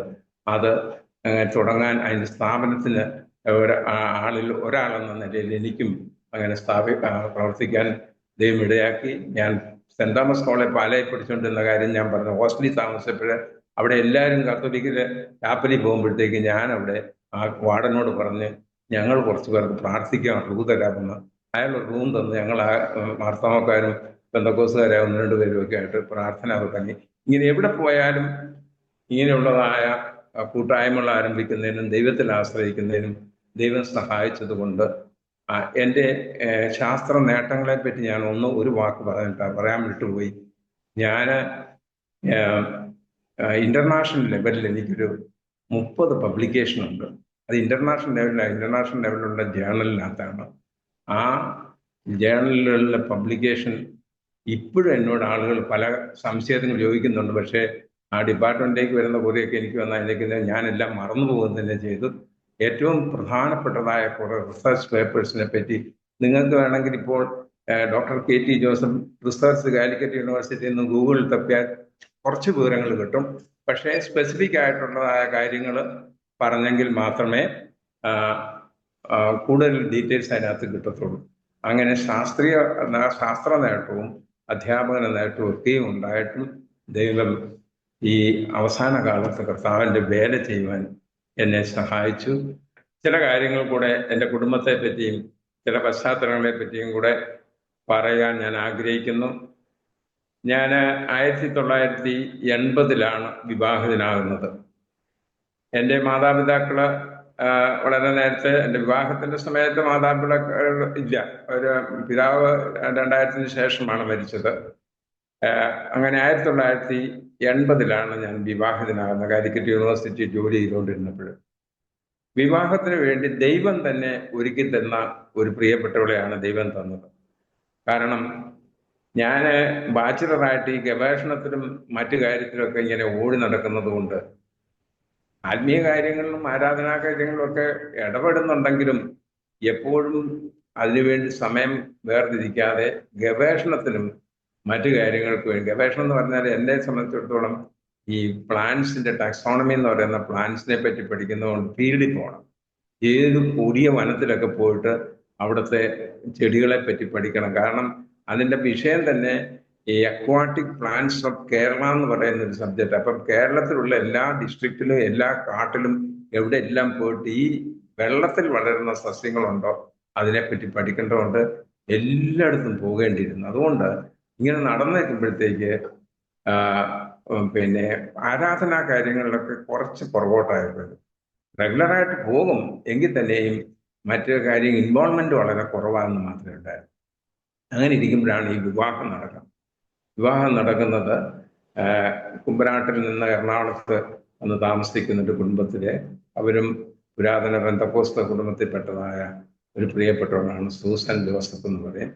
അവര് ദീർഘകാലം അവരുടെ ഗ്രാൻഡ് ഫാദർ തൊട്ടിട്ട് ദൈവ വേല ചെയ്യുന്നവരും പെന്തക്കോസ്ത് അനുഭവമുള്ളവരും അവരുടെ മക്കളും അതുപോലെ തന്നെ മക്കളും എല്ലാവരും ഇപ്പോൾ ദൈവവേലയിലും അതുപോലെ തന്നെ ശുശ്രൂഷയിലും ഒക്കെ ആയിട്ട് കഴിയുന്നുണ്ട്. അങ്ങനെ ഒരു ഭവനത്തിൽ നിന്നാണ്. നിങ്ങൾ കേട്ടിട്ടുണ്ടായിരിക്കും പാസ്റ്റർ ജോഷിക്കുട്ടി എറണാകുളം IPCയിലെ ശുശ്രൂഷകനായിട്ട് ഇരുന്നിട്ടുള്ള പാസ്റ്റർ ജോഷിക്കുട്ടിയുടെ സിസ്റ്ററാണ് സൂസൻ. ആ സൂസനെയാണ് ഞാൻ വിവാഹം കഴിച്ചത്. ആ വിവാഹത്തിന് ശേഷമാണ് എനിക്കൊരു കൃത്യമായിട്ടുള്ള ആത്മീയ ഓർഡർ കിട്ടിയത്. ഞാൻ പറഞ്ഞു, ചില ദിവസം വല്ല പ്ലാൻ കളക്ഷനോ വല്ലതും ഉണ്ടെങ്കിൽ ഞായറാഴ്ച കൂടെ അങ്ങ് പോകും. അപ്പൊ എൻ്റെ ഭാര്യ പറയും ഇത് പറ്റത്തില്ല, ഞായറാഴ്ച തീർച്ചയായിട്ടും ആരാധനയ്ക്ക് പോകണം, അങ്ങനെയുള്ള കാര്യങ്ങൾ വിട്ടിട്ടും ബാക്കി ഗവേഷണമാണെന്നും ജോലിയാണെന്നും മതിയെന്ന്. അതുകൊണ്ടുള്ള ഗുണം എന്താണെന്ന് ചോദിച്ചാൽ അതിനുശേഷം വളരെ ഓർഡറായിട്ടുള്ളൊരു ആത്മീയ ജീവിതം നടക്കുവാൻ ഈ വിവാഹത്തിന് ശേഷം നടന്നു. അത് പ്രിയപ്പെട്ടവളുടെ എപ്പോഴും നിരന്തരം വളരെ പ്രാർത്ഥിക്കുന്ന ഒരു പ്രിയപ്പെട്ടവളാണ്. ആ നിരന്തരമായ പ്രാർത്ഥന കൊണ്ട് ഞങ്ങളുടെ കുടുംബം ഒരു ആത്മീയ നിലവാരത്തിൽ ഇങ്ങനെ ഉയരുവാൻ ഇടയായി തീർന്നു. പ്രിയപ്പെട്ടവൾ ഞങ്ങൾ 2 വർഷത്തിന് ശേഷം ഒരു പൈതലിനെ ദൈവം ദാനമായി തന്നു. അവൻ്റെ പേര് ജോബിൻ ജോസഫ് എന്നാണ്. അവന് കുവൈറ്റിൽ നേരത്തെ തന്നെ ജോലിക്ക് പോയി കുറേ വർഷം കൊണ്ട് കഴിഞ്ഞ് ആണ് അവൻ വിവാഹനാകുന്നത്. അവൻ വിവാഹം ചെയ്യുന്നത് മുണ്ടക്കയത്തുള്ളതായ ഒരു കുടുംബത്തിൽ നിന്ന്, വരിക്കാനിലുള്ളൊരു പെന്തക്കോസ്ത് കുടുംബത്തിൽ നിന്നാണ്. അവൾ നേഴ്സായിരുന്നു. അവളെയും വിവാഹം കഴിച്ചു. നേഴ്സായിട്ട് അവളും കുവൈറ്റിൽ, ഇവനും കുവൈറ്റിൽ ഇങ്ങനെ ജോലി ചെയ്തുകൊണ്ടിരിക്കുകയായിരുന്നു. അപ്പോൾ അവന് വിവാഹം കഴിച്ചിട്ട് 2 മക്കളുണ്ട്. ഒരു കുട്ടി ഇപ്പോൾ 7ാം ക്ലാസ്സിൽ പഠിക്കുന്നു, വേറൊരു കുട്ടി ഇപ്പം 2ാം ക്ലാസ്സിൽ പഠിക്കുന്നു. ഒരു ആൺകുട്ടിയും ഒരു പെൺകുട്ടിയുമാണ്. അങ്ങനെ ഗ്രാൻഡ് ചിൽഡ്രൻ ആയിട്ട് എനിക്ക് 2 പേരുണ്ട്. ഒരു മകനും അവൻ്റെ ഭാര്യയും. അവരെ ദൈവാത്മാവ് പറഞ്ഞ് അവരെ കുവൈറ്റിൽ നിന്ന് പറഞ്ഞ് ഇവിടെ വന്ന് ഒതുങ്ങിയ സാഹചര്യത്തിൽ 5 വർഷമായി ഒതുങ്ങിയ സാഹചര്യത്തിലായിരുന്നു. പക്ഷേ അവൾ നേഴ്സായിട്ട് അനേകം വർഷങ്ങൾ ജോലി ചെയ്തുകൊണ്ട് ഇപ്പോഴവളിവിടെ ഒരു നല്ലൊരു ഹോസ്പിറ്റലിൽ ജോലിയിൽ പ്രവേശിച്ചു. എന്നാൽ ഇവൻ കർത്താവിൻ്റെ വേലയിൽ പല ഔദ്യോഗിക കാര്യങ്ങളും വേലയോടുള്ള ബന്ധത്തിൽ ചെയ്തുകൊണ്ടിരിക്കുന്നു. അങ്ങനെ അവർ കുടുംബമായിട്ട് കർത്താവിൻ്റെ വേലയിലാണ്. എൻ്റെ സഹോദരങ്ങളായിട്ട് 7 പേരുണ്ട്. അവർ 6 പേരുണ്ട്. അതിലൊരാൾ ഒരു പെൺകുട്ടി മാത്രമേ ഉള്ളൂ. അവിടെ കല്യാണം കഴിച്ച് അവർക്ക് മക്കളും എല്ലാവരും പെന്തക്കോസ്ത് അനുഭവത്തിലും വിശ്വാസത്തിലുമാണ് പോകുന്നത്. ബാക്കിയുള്ളവരൊക്കെ പലരും വളരെ പ്രായമൊക്കെ ആയി, ഓർമ്മ പോലും ഇല്ലാതെ അവസരത്തിലൊക്കെ ഉണ്ട്. അങ്ങനെ എന്തായാലും ദൈവം തന്ന കാഴ്ചപ്പാടിലൊക്കെയാണ് അവരിന്ന് നിലനിൽക്കുന്നത്. അവർ വിശ്വാസത്തിൽ മുമ്പോട്ട് പോകുന്നു. ആരും തന്നെ കർത്താവിൻ്റെ വേലയിലും കർത്താവിൻ്റെ വിശ്വാസത്തിലും ഉറച്ചു പോകാൻ ഞങ്ങളെ കുടുംബമായി ദൈവം സഹായിച്ചു. എൻ്റെ പരിസ്ഥിതികളൊക്കെയും ആദ്യകാലത്ത് ഇങ്ങനെ ആയിരുന്നെങ്കിലും എൻ്റെ പിതാവ് വളരെ സ്റ്റേണായിട്ട് വിശ്വാസത്തിൽ നിന്നുകൊണ്ടാണ് ഞങ്ങളൊക്കെ ഈ വിശ്വാസത്തിൽ ഉറച്ചു നിൽക്കാൻ കാരണം. അദ്ദേഹത്തിൻ്റെ താല്പര്യം വളരെ വലുതായിരുന്നു. അദ്ദേഹം ഞങ്ങൾ താമസിക്കുന്ന ആ വീട്ടിൽ തന്നെ ഞാൻ പറഞ്ഞ 1 ഏക്കർ സ്ഥലം ആദ്യം ഉണ്ട്. അതിൽ തന്നെ ഒരു 5-6 സെന്റ് സ്ഥലം കൊടുത്തിട്ടാണ് ഒരു ഹോളുണ്ടാക്കിയത്. ഇനി എനിക്ക് വളരെ രസകരമായ ഒരു കാര്യം കൂടെ ഇതിനിടയ്ക്ക്, ഞാൻ ആത്മാഭിഷേകം പ്രാപിക്കാനുള്ളതായ ഒരു ഇൻസിഡന്റ്, ഞാൻ താമസിക്കുന്നിടത്ത് തന്നെയാണ് ഒരു ഹോളുണ്ടായിരുന്നത്. അതിനകത്ത് എല്ലാ ശനിയാഴ്ചയും അന്നത്തെ കാലത്ത് കാത്തിരിപ്പ് യോഗം എന്ന് പറയുന്ന ഒരു സമ്പ്രദായമുണ്ട്, ഇപ്പോഴും ഉണ്ടെന്ന് തോന്നുന്നു. ആ കാത്തിരിപ്പ് യോഗത്തിന് പല സ്ഥലങ്ങളിലുള്ള ആളുകൾ വന്ന് നേരത്തെ വന്നും ശനിയാഴ്ച താമസിച്ച് പിന്നെ ഞായറാഴ്ച കാത്തിരിപ്പ് സഭായോഗം കൂടെ കഴിഞ്ഞിട്ടേ ഇവിടുന്ന് പോവുകയുള്ളൂ. എൻ്റെ വീടിൻ്റെ പരിസ്ഥിതിയിൽ ഈ വരുന്നവർക്കൊന്നും ഭക്ഷണം കൊടുക്കാനുള്ളതായ സാമ്പത്തികമൊന്നും എൻ്റെ വീട്ടിൽ അന്നില്ല. എന്നാൽ വരുന്നവർക്ക് എങ്ങനെ എൻ്റെ പിതാവ് കഴിയുന്നിടത്തോളം എന്തെങ്കിലും ചോറെങ്കിലും ചെറിയൊരു ആഹാരമെങ്കിലും കൊടുക്കും. അപ്പം ഞാൻ ഈ മീറ്റിങ്ങിന് പോകുന്നതിന് മുമ്പ്, വളരെ ചെറുപ്പമാണെന്ന് തോന്നുന്നു, എത്ര വയസ്സാണെന്ന് എനിക്ക് ഓർമ്മയില്ല, ഈ മീറ്റിങ്ങിന് പോകുന്നതിന് മുമ്പ് ഞാനൊന്ന് മനസ്സിൽ വിചാരിച്ചു, ഈ മീറ്റിംഗ് കഴിഞ്ഞാൽ ഇവിടെ അല്പം ചോറുണ്ടാക്കി വെച്ചിരിക്കുന്നത് മുഴുവനും അവർക്ക് കൊടുക്കും, ഞങ്ങൾക്ക് ഭക്ഷണം കിട്ടത്തില്ല. അപ്പം ഞാൻ എന്ത് ചെയ്തു, എല്ലാവരും മീറ്റിങ്ങിന് പോയപ്പോഴത്തേക്ക് ആരും അറിയാതെ വീട്ടിൽ നിന്ന് ഉണ്ടാക്കി വെച്ച് കുറച്ച് ചോറെടുത്ത് കഴിച്ചിട്ടാണ് കാത്തിരിപ്പ് യോഗത്തിന് പോയത്. ആരോടും പറഞ്ഞുമില്ല. അവിടെ ചെന്ന് കാത്തിരിപ്പ് യോഗത്തിന് ആഹ്വാനം ചെയ്ത് എല്ലാവരും അവനവൻ്റെ തെറ്റുകളെല്ലാം ഏറ്റുപറഞ്ഞ് ഉപേക്ഷിച്ച് പരിശുദ്ധാത്മാഭിഷേകം പ്രാപിക്കുന്നതിനുള്ള മാനസിക നിലയിലേക്ക് കൊണ്ടുവന്നപ്പോൾ എനിക്ക് ഏറ്റുപറയാൻ ഒരു തെറ്റുമില്ല. ഞാൻ ആകെപ്പാടെ ഒരു തെറ്റ് മാത്രം കണ്ടു, ആരോടും പറയാതെ വീട്ടിൽ ഇരുന്ന് ചോറെടുത്ത് കഴിച്ചിട്ടാണ് വന്നിരിക്കുന്നത്. ഞാൻ എൻ്റെ ദൈവത്തോട് പറഞ്ഞു, ഞാൻ വീട്ടിൽ ഇരുന്ന് ചോറ് കട്ടെടുത്ത് കഴിച്ചിട്ടുണ്ട്, ദൈവമേ എന്നോട് ക്ഷമിക്കണമെന്ന്. ആ പറഞ്ഞ നിമിഷം ദൈവത്തിൻ്റെ പരിശുദ്ധാത്മാവ് എൻ്റെ മേൽ ആവസിച്ച് ഞാനിരുന്ന സ്ഥലത്ത് നിന്ന് എങ്ങനെയാണ് 1 മണിക്കൂർ വലിയ വൈദ്യുതാഘാതം സംഭവിച്ചതുപോലെ എൻ്റെ ദേഹവും എല്ലാം ഞാൻ മറന്ന് ആരാധനയിൽ എൻ്റെ കൈയും കാലും ഒക്കെ എവിടെയെല്ലാം മുട്ടി ഉരഞ്ഞ് എവിടെ പോയെന്നൊന്നും 1 മണിക്കൂർ നേരത്തേക്ക് എനിക്ക് മനസ്സിലായില്ല. അതുപോലെ അന്യഭാഷയിൽ ആരാധിക്കാൻ തുടങ്ങി. ഒരൊറ്റ കാര്യം ഉണ്ടായിരുന്നുള്ളൂ, എൻ്റെ തെറ്റ് ഞാൻ ഏറ്റു പറഞ്ഞു. ഞാൻ ഇന്നും ഇവിടെ ശുശ്രൂഷിക്കുമ്പോൾ ആത്മാഭിഷേകം പ്രാപിക്കുന്നതിന് വേണ്ടി ഇവിടെ എല്ലാവരും ആഹ്വാനമൊക്കെ ചെയ്യും.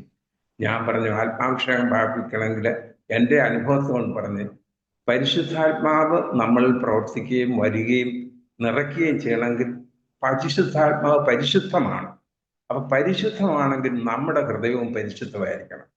ഈ വേണ്ടാത്ത എല്ലാം ചെയ്തതിന് ശേഷം പരിശുദ്ധാത്മാവ് പ്രാപിക്കണം എന്ന് പറഞ്ഞിട്ട് എത്ര നേരം പാടിയാലും എത്ര നേരം ആരാധിച്ചാലും ആത്മാഭിഷേകം പ്രാപിക്കുകയില്ലെന്ന് ഞാൻ ഇപ്പോഴും പറയാറുണ്ട്.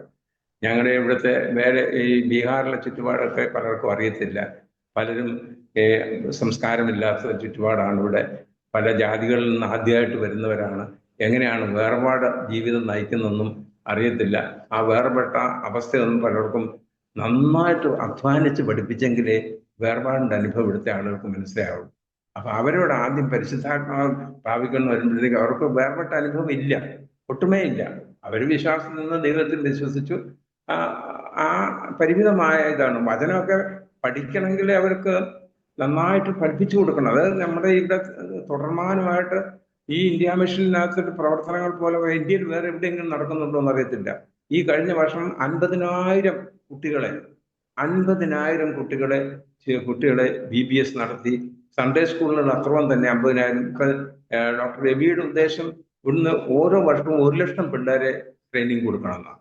അതുപോലെ ഇവിടെ ഈ എല്ലാവർക്കും ദൈവവചനം പഠനം, BTH ആണെങ്കിലും CTH ആണെങ്കിലും 3 മാസത്തെ കോഴ്സാണെങ്കിലും 15 ദിവസത്തെ കോഴ്സാണെങ്കിലും സഭകളുടെ BSc എന്ന് പറഞ്ഞ പ്രോഗ്രാം, ഇങ്ങനെ ഒട്ടനവധി പ്രോഗ്രാമുകൾ നടത്തി എല്ലായിടത്തും വചനം പഠിപ്പിക്കുന്നുണ്ട്. വചനം മക്കളുടെ ഹൃദയത്തിൽ എത്തിക്കുന്നതിനും അക്ഷാണ പരിശ്രാന്തമാണ് ഞങ്ങൾ നടത്തിക്കൊണ്ടിരിക്കുന്നത്. അതിനുള്ളതായ എല്ലാ ക്രമീകരണങ്ങളുണ്ട്. ഓരോ ഓൺലൈനിലാണെങ്കിൽ BTH ഉണ്ട്, CTH ഉണ്ട്, പിന്നെ അല്ലാത്ത ക്ലാസ്സുകളുണ്ട്. അങ്ങനെ ഓൺലൈനിൽ 10,000 പേരോളം ഓൺലൈനിൽ ബൈബിൾ ക്ലാസ് എടുക്കുന്നുണ്ട് പല ഇതായിട്ട്. സൺഡേ സ്കൂളിലാണെങ്കിൽ അതിൻ്റെ നമ്പറൊന്നും എനിക്കറിയത്തില്ല, കണ്ടമാന സൺഡേ സ്കൂൾ എല്ലായിടത്തും ഉണ്ട്. സാഹചര്യങ്ങളൊന്നുമില്ല, യുദ്ധങ്ങളൊക്കെ വളരെ കുറവാണെങ്കിലും ഇങ്ങനെ ദൈവജനം പഠിപ്പിക്കുന്നതിൽ വളരെ ശ്രദ്ധാപൂർവം ഈ പ്രവർത്തനങ്ങൾ നടക്കുന്നതുകൊണ്ടാണ് ഈ പെട്ടെന്ന് തന്നെ ഈ 10-20 വർഷങ്ങൾക്കുള്ളിൽ ഇത്രയും സഭകളും ഇത്രയും പ്രവർത്തനങ്ങളും ഇവിടെ ഉണ്ടാകാനിടയായത്. അതുകൊണ്ട് ദൈവവചനം ഈ പഠിപ്പിക്കുന്നത് വളരെ ചലഞ്ചുണ്ട് കേട്ടോ. ഇവിടുത്തെ ഞാൻ ആദ്യം വരുമ്പോഴത്തേക്ക് ഇവിടെ ഇലക്ട്രിസിറ്റി ഇല്ല. ഞാൻ നല്ല യൂണിവേഴ്സിറ്റിയിൽ നല്ല സുഖലോൽപനായി താമസിച്ചുകൊണ്ടിരുന്നിട്ട് ഇവിടെ വന്നിട്ട് ഇവിടെ താമസിക്കാൻ വേണ്ടി താമസിക്കുന്ന സ്ഥലത്ത് 10 വർഷത്തേക്ക് ഇലക്ട്രിസിറ്റി ഇല്ലായിരുന്നു. അതികഠിനമായ ചൂടാണ്. അതികഠിനമായ ചൂടില് ഒരു തണുത്ത വെള്ളം കുടിക്കണമെന്ന്, അന്നൊന്നും ഫ്രിഡ്ജ് പോലും ഒരിടത്തുമില്ല, തണുത്ത വെള്ളം കുടിക്കണമെന്ന് ആഗ്രഹിച്ചാൽ അത് കിട്ടത്തില്ല. നമുക്കൊന്നും വലിയ ചൂടിലൊന്നും ഇറങ്ങുന്നില്ല. വല്ല പുറത്തൊക്കെയാണ് കിടക്കുന്നത്. കൊതുകിന്റെ ശല്യം ലോകത്തിലേക്ക് ഏറ്റവും കൂടുതൽ കൊതുക് ശല്യം ഉള്ളത് ഈ ബീഹാറിലാണെന്ന് തോന്നുന്നത്. അതുപോലെ തന്നെ സുവിശേഷം ഏറ്റവും കുറഞ്ഞ് എത്തിയിട്ടുള്ള സ്ഥലവും ലോകത്തിലെ കണക്കനുസരിച്ച് ബീഹാറിലാണ് ഏറ്റവും കുറഞ്ഞ സുവിശേഷം എത്തിയിട്ടുള്ള സ്ഥലങ്ങളിൽ ഒന്ന്. അങ്ങനെയുള്ള സ്ഥലം, അതുകൊണ്ടാണ് ദൈവാത്മാവ് ഞങ്ങളെ നേരത്തെ തന്നെ ഇങ്ങോട്ട് പോകാൻ പറഞ്ഞത്. അല്ലാതെ ഒരു അറിവുമില്ലാതിരുന്ന സ്ഥലത്തേക്ക് പോകണം ദൈവാത്മാവ് പറയാൻ കാരണം എന്താണ്? അങ്ങനെ കഴിവില്ലെങ്കിലും, ലാംഗ്വേജ് അറിയത്തില്ലെങ്കിലും, സംസ്കാരത്തെ പറ്റി അറിയത്തില്ലെങ്കിലും ദൈവമാണ് ചിലപ്പോൾ കഴിവുള്ളവരെയും സംസ്കാരമുള്ളവരെയും ഒക്കെ ശുശ്രൂഷിപ്പാൻ വേണ്ടി അനേക സ്ഥലങ്ങളിൽ ദൈവം അയച്ചു. ഇപ്പോൾ ഇവിടെ പലരും വന്ന് പ്രവർത്തിക്കുന്നത് വലിയ സപ്പോർട്ടൊന്നും ഇല്ലെങ്കിലും, ഇപ്പോൾ തന്നെ കേരളത്തിൽ നിന്ന് ഒരു കുട്ടി വന്ന് അവൻ ഹിന്ദി അറിയത്തില്ലെങ്കിൽ 2 കൊല്ലമായി അവൻ തന്നെത്താൻ വന്നിട്ട് പറഞ്ഞു, ഞാൻ ഹിന്ദി അറിയത്തില്ലെങ്കിലും പോയി വർക്ക് ചെയ്തോളാം എന്ന് പറഞ്ഞു. എങ്ങനെയാണോ അറിയത്തില്ല. ഇപ്പൊ 350 പേര് 2 വർഷത്തിനുള്ളിൽ ആ പയ്യന്റെ സഭയിലുണ്ടായിട്ടുണ്ട്. ഹിന്ദി അറിയാതെ പോയതാണ്, ഗ്രാമത്തിൽ പോയിട്ട്. ഇപ്പൊ ദൈവാത്മാവിന്റെ പ്രവർത്തനത്തിന് ഹിന്ദി ഇങ്ങനെ അറിയണമെന്നൊന്നും നിർബന്ധമില്ല, ഭാഷ അറിയണം നിർബന്ധമില്ല, നമുക്ക് മനസ്സുണ്ടായാൽ മതി. അങ്ങനെ അനേകർ വന്ന് പ്രവർത്തിക്കുന്നുണ്ട്. ഇപ്പോഴ് വളരെ റെസ്ട്രിക്ഷൻസ് ഉണ്ട്. നിങ്ങൾക്കറിയാവുന്നതുപോലെ വടക്കേ ഇന്ത്യയിൽ ഏത് സംസ്ഥാനത്താണെങ്കിലും ബീഹാറിലെ നിയമം ഇതുവരെ പാസ്സായിട്ടില്ലെങ്കിലും റെസ്ട്രിക്ഷൻസ് വളരെ ഉണ്ട്. എങ്കിലും ദൈവപ്രവൃത്തി ഏത് വിധത്തിലെങ്കിലും ദൈവം ചെയ്തെടുക്കും. ദൈവത്തിന്റെ പ്രവൃത്തി കർത്താവിന്റെ വരവ് വരെ അത് നടന്നു എന്നുള്ളതാണ് മനസ്സിലാക്കേണ്ടത്. അങ്ങനെയുള്ള പ്രവർത്തനങ്ങളാണ് ഇതിനോടനുബന്ധിച്ച് നടക്കുന്നത്. എൻ്റെ കുടുംബവും ഇങ്ങനെ എന്നോട് കൂടെ ഈ കർത്താവിൻ്റെ വേലയിലായിരിക്കുന്നു എന്നുള്ളത് എനിക്ക് വളരെ സന്തോഷമുണ്ട്, അവർക്കും വളരെ സന്തോഷമുണ്ട്. ഞാൻ ഇന്ത്യ മിഷന്റെ പ്രവർത്തനത്തോടുള്ള ബന്ധത്തിലാണ് ഇതിനകത്ത് ജോയിൻ ചെയ്തിരിക്കുന്നതെന്ന് നേരത്തെ തന്നെ പറഞ്ഞല്ലോ. എന്നാൽ ഈ ഇന്ത്യ മിഷന്റെ ആരംഭവും ഇന്ത്യ മിഷൻ ആരാ തുടങ്ങിയെന്നുള്ളതും എപ്പോഴാണ് തുടങ്ങിയെന്ന് എവിടെയാണ് തുടങ്ങിയെന്നുള്ളതൊക്കെയും പലരുടെ ഹൃദയത്തിൽ ഇന്നും ഉള്ളതായ ഒരു സംശയമുണ്ട്. ഇന്ത്യ മിഷൻ തുടങ്ങിയത് 92-ലാണെന്ന് ഞാൻ എൻ്റെ ആദ്യം പറഞ്ഞിട്ടുണ്ട്. അന്ന് ഇത് തുടങ്ങാനുള്ളതായ പ്രചോദനം ദൈവാത്മാവ് നൽകിയത് ഡോക്ടർ മാത്യു പി കോശി. അദ്ദേഹം ഇപ്പോൾ കാനഡയിൽ ബാംഗ്ലൂർ എന്ന സ്ഥലത്താണ്. അദ്ദേഹം ഒരു സയന്റിസ്റ്റ് ആയിരുന്നു, കേരളത്തിലെ ഫോറസ്റ്റ് റിസർച്ച് ഇൻസ്റ്റിറ്റ്യൂട്ടിലെ സീനിയർ സയന്റിസ്റ്റ് ആയിരുന്നു. അദ്ദേഹത്തിന്റെ മനസ്സിൽ ദൈവം കൊടുത്തൊരു വിചാരമാണ് അൺക്രീഷ്ഡ് ആയിട്ടുള്ള സ്ഥലത്ത് സഭകൾ സ്ഥാപിക്കാൻ. അപ്പൊ അദ്ദേഹം മലബാറാണ് ആദ്യം തെരഞ്ഞെടുത്തത്. മലബാറിൽ അന്ന് 56 കൊല്ലങ്ങൾക്ക് മുമ്പ് മലബാറിൽ ഇതുപോലുള്ള സഭകളും കാര്യങ്ങളും ഒക്കെ വളരെ കുറവായിരുന്നു. അപ്പൊ അദ്ദേഹത്തിന്റെ വിചാരം മലബാറിൽ സഭകളില്ലാത്ത സ്ഥലങ്ങളിൽ നമുക്ക് വേല ആരംഭിക്കണം എന്നുള്ള ഇതിലാണ് അദ്ദേഹത്തിന്റെ മനസ്സിലുണ്ടായത്. അത് അദ്ദേഹം പലരുമായിട്ട് ഷെയർ ചെയ്തു. പക്ഷേ കാനഡയിലിരിക്കുന്ന അദ്ദേഹത്തിന് എപ്പോഴും വരാനൊക്കത്തില്ല. ഇവിടെ ഒരാള് സ്റ്റേണായിട്ട് നിന്ന് കാര്യങ്ങൾ കോർഡിനേറ്റ് ചെയ്തെങ്കിലേ നടക്കത്തുള്ളൂ. പക്ഷേ അദ്ദേഹത്തിന് ഈ വിവരങ്ങള് എല്ലാ കാര്യങ്ങളും തക്ക സമയത്ത് അറിയിക്കുകയും അതനുസരിച്ച് അവർക്ക് സപ്പോർട്ട് കൊടുക്കേണ്ടവർക്ക് സപ്പോർട്ട് കൊടുക്കുകയും ഒക്കെ ചെയ്യേണ്ടതായിട്ടുള്ള നിലപാടുള്ളതുകൊണ്ട് എന്നെ പരിചയപ്പെടുകയും എന്നോട് ഇതിന്റെ ചുമതല ഏറ്റെടുക്കാൻ പറ്റുമെന്ന് ചോദിക്കുകയും ചെയ്തു. ഞാൻ സമ്മതിക്കുകയും നേരത്തെ പറഞ്ഞതുപോലെ തന്നെ ഞാൻ സമ്മതിക്കുകയും ചെയ്തു. അങ്ങനെ എൻ്റെ ജോലിയോടിരിക്കുമ്പോൾ തന്നെ ഞാൻ ഈ മിഷന്റെ ചുമതല ഏറ്റെടുത്തു. പക്ഷേ ഒരു ചെറിയ കമ്മിറ്റി ഉണ്ടാക്കിയിട്ട് ഇത്രയും വേലക്കാർക്ക് 65 വേലസ്ഥലങ്ങളിൽ അവിടെ നല്ല സഭകളുണ്ടായി. അത് തുടക്കത്തിൽ 10 പേരൊക്കെ ഉണ്ടായിരുന്നല്ലോ. അപ്പൊ അവർക്കൊക്കെ സപ്പോർട്ട് കൊടുക്കുന്നതിൽ ഒറ്റയ്ക്ക് ഒരാളുടെ പേരിൽ പൈസ അയക്കാനൊന്നും പറ്റത്തില്ല എന്ന് സാറിനോട് പറഞ്ഞപ്പം ഒരു ചെറിയ കമ്മിറ്റി ഉണ്ടാക്കണം എന്ന് പറഞ്ഞു. അപ്പൊ ഞങ്ങള് 5 പേരടങ്ങുന്നതായ ഒരു ചെറിയ കമ്മിറ്റി ഉണ്ടാക്കി ഈ പ്രവർത്തനങ്ങൾക്ക് വേണ്ടി. അതായത് മലബാറിലെ ചർച്ച് പ്ലാന്റിങ്ങിന്റെ പ്രവർത്തനങ്ങൾക്ക് ഇൻഡിപെൻഡന്റ് ആയിട്ടുള്ള ഒരു പ്രസ്ഥാനം എന്ന നിലയിൽ. അതിനകത്ത് മലബാറിലെ അന്നത്തെ IPCയുടെ 3 സെൻട്രൽ പാസ്റ്റർമാർ, ഒന്ന് ഈയിടെ മരിച്ചുപോയ പാസ്റ്റർ CJ എബ്രഹാം, കോഴിക്കോട് സെൻട്രലിന്റെ പ്രസിഡന്റ്, ഇപ്പോൾ ജീവിച്ചിരിക്കുന്ന പാലക്കാട് നോർത്ത് സെൻട്രലിന്റെ പാസ്റ്ററുണ്ട്, പാസ്റ്റർ MB മത്തായി.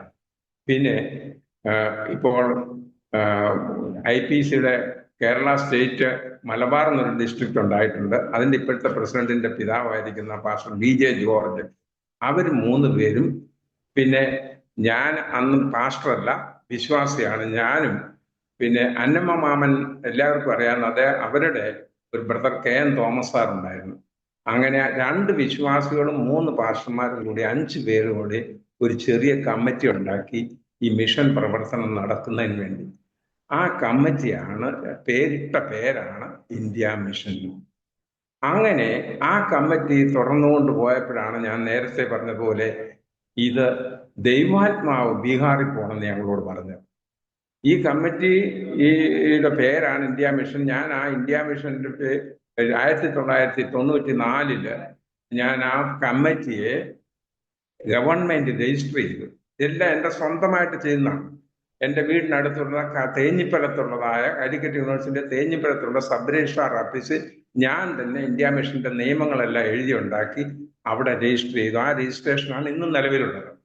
അങ്ങനെ രജിസ്റ്റർ ചെയ്ത് ഞങ്ങൾ 5 പേര് എല്ലാ മാസവും ബോർഡ് മീറ്റിംഗ് കൂടും ഇന്ത്യ മിഷന്റെ. അങ്ങനെയാണ് ബീഹാറിലുള്ള പ്രവർത്തനം വന്നത്. ബീഹാറിലുള്ള പ്രവർത്തനത്തിന് ഞാൻ അന്ന് പാസ്റ്ററല്ല. ഈ പറയപ്പെട്ട 3 പേരും വയസ്സിൽ നിന്ന് പാസ്റ്റർ ആയതുകൊണ്ട് ആത്മീയമായിട്ടുള്ള നേതൃത്വം കൊടുക്കുവാൻ ആളില്ലാത്തത് കൊണ്ട് ഈ മാത്യു പി കോശിക്കാരന്റെ കണ്ടംപററി ആയിരുന്നു പാസ്റ്റർ KC ജോൺ, കേരളത്തിലെ എല്ലാവർക്കും അറിയാവുന്ന കർത്തദാസൻ. അദ്ദേഹത്തിന് ആത്മീയമായിട്ടുള്ളതായ നേതൃത്വത്തിന് വേണ്ടി അദ്ദേഹത്തിൻ്റെയും കൂടെ ഞങ്ങൾ ഈ പ്രസ്ഥാനത്തിന്റെ പ്രവർത്തനത്തിൽ, ബോർഡിലൊന്നുമില്ല, ഇന്ത്യ മിഷന്റെ ബോർഡ് എന്ന് പറയാൻ ഞാൻ ഈ 5 പേര്, പക്ഷെ അദ്ദേഹം ആത്മീയമായിട്ടുള്ള ലീഡർഷിപ്പിന് ഏത് കാര്യവും ആത്മീയമായിട്ട് നടക്കണമെങ്കിൽ ആ ലീഡർഷിപ്പ് വേണം. ഈ ബീഹാറിൽ വന്ന് പ്രവർത്തിക്കാൻ വേണ്ടി പാവപ്പെട്ടവും അക്ഷരാഭ്യാസം ഇല്ലാത്തവരായിട്ട് ആ പാസ്റ്റർമാർക്ക് 3 പേർക്ക് കഴിയാത്തത് കൊണ്ട് പാസ്റ്റർ KC ജോണാണ് ഇടയ്ക്കിടയ്ക്ക് ബീഹാറിൽ ഞങ്ങളുടെ അടുത്ത് വരികയും എന്ത് ചെയ്യണം എന്നുണ്ടെങ്കിലും ഞാൻ ഡിസിഷൻ എടുക്കുന്നതിന് മുമ്പ് ഞാൻ ഇന്ത്യ മിഷന്റെ അന്ന് പാസ്റ്റർ CJ എബ്രഹാമാണ് പ്രസിഡന്റ്, ഞാനാണ് എൻ്റെ സെക്രട്ടറി ആയിട്ടിരുന്നത്. പക്ഷെ ഞാനാണ് ബീഹാർ വരികയും പോവുകയും ചെയ്ത് കാര്യങ്ങളൊക്കെ നടത്തുന്നത് കൊണ്ട് ആ പ്രവർത്തനം ഈ ചെയ്യുന്നതിന് വേണ്ടി പാസ്റ്റർ KC ജോണിനെയും KC ജോണിന്റെ എന്ത് ആത്മീയമായിട്ടുള്ള തീരുമാനം എടുക്കണം ഞാൻ അദ്ദേഹത്തോട് ചോദിക്കും. എന്നിട്ട് അത് ബോഡി കൊണ്ടുവന്നിട്ട് ഇംപ്ലിമെന്റ് ചെയ്യും. ഇങ്ങനെയാണ് ഇന്ത്യ മിഷന്റെ പ്രവർത്തനം. ഇന്ത്യ മിഷന്റെ പ്രവർത്തനം ഈ 5 പേര് കൂടിയ ബോർഡ് മെമ്പറും അതിന്റെ ഫൗണ്ടർ എന്ന നിലയിൽ മാത്യു P. കോശാറും ഞാനുമാണ് ഈ ഇന്ത്യ മിഷൻ തുടങ്ങിയത്.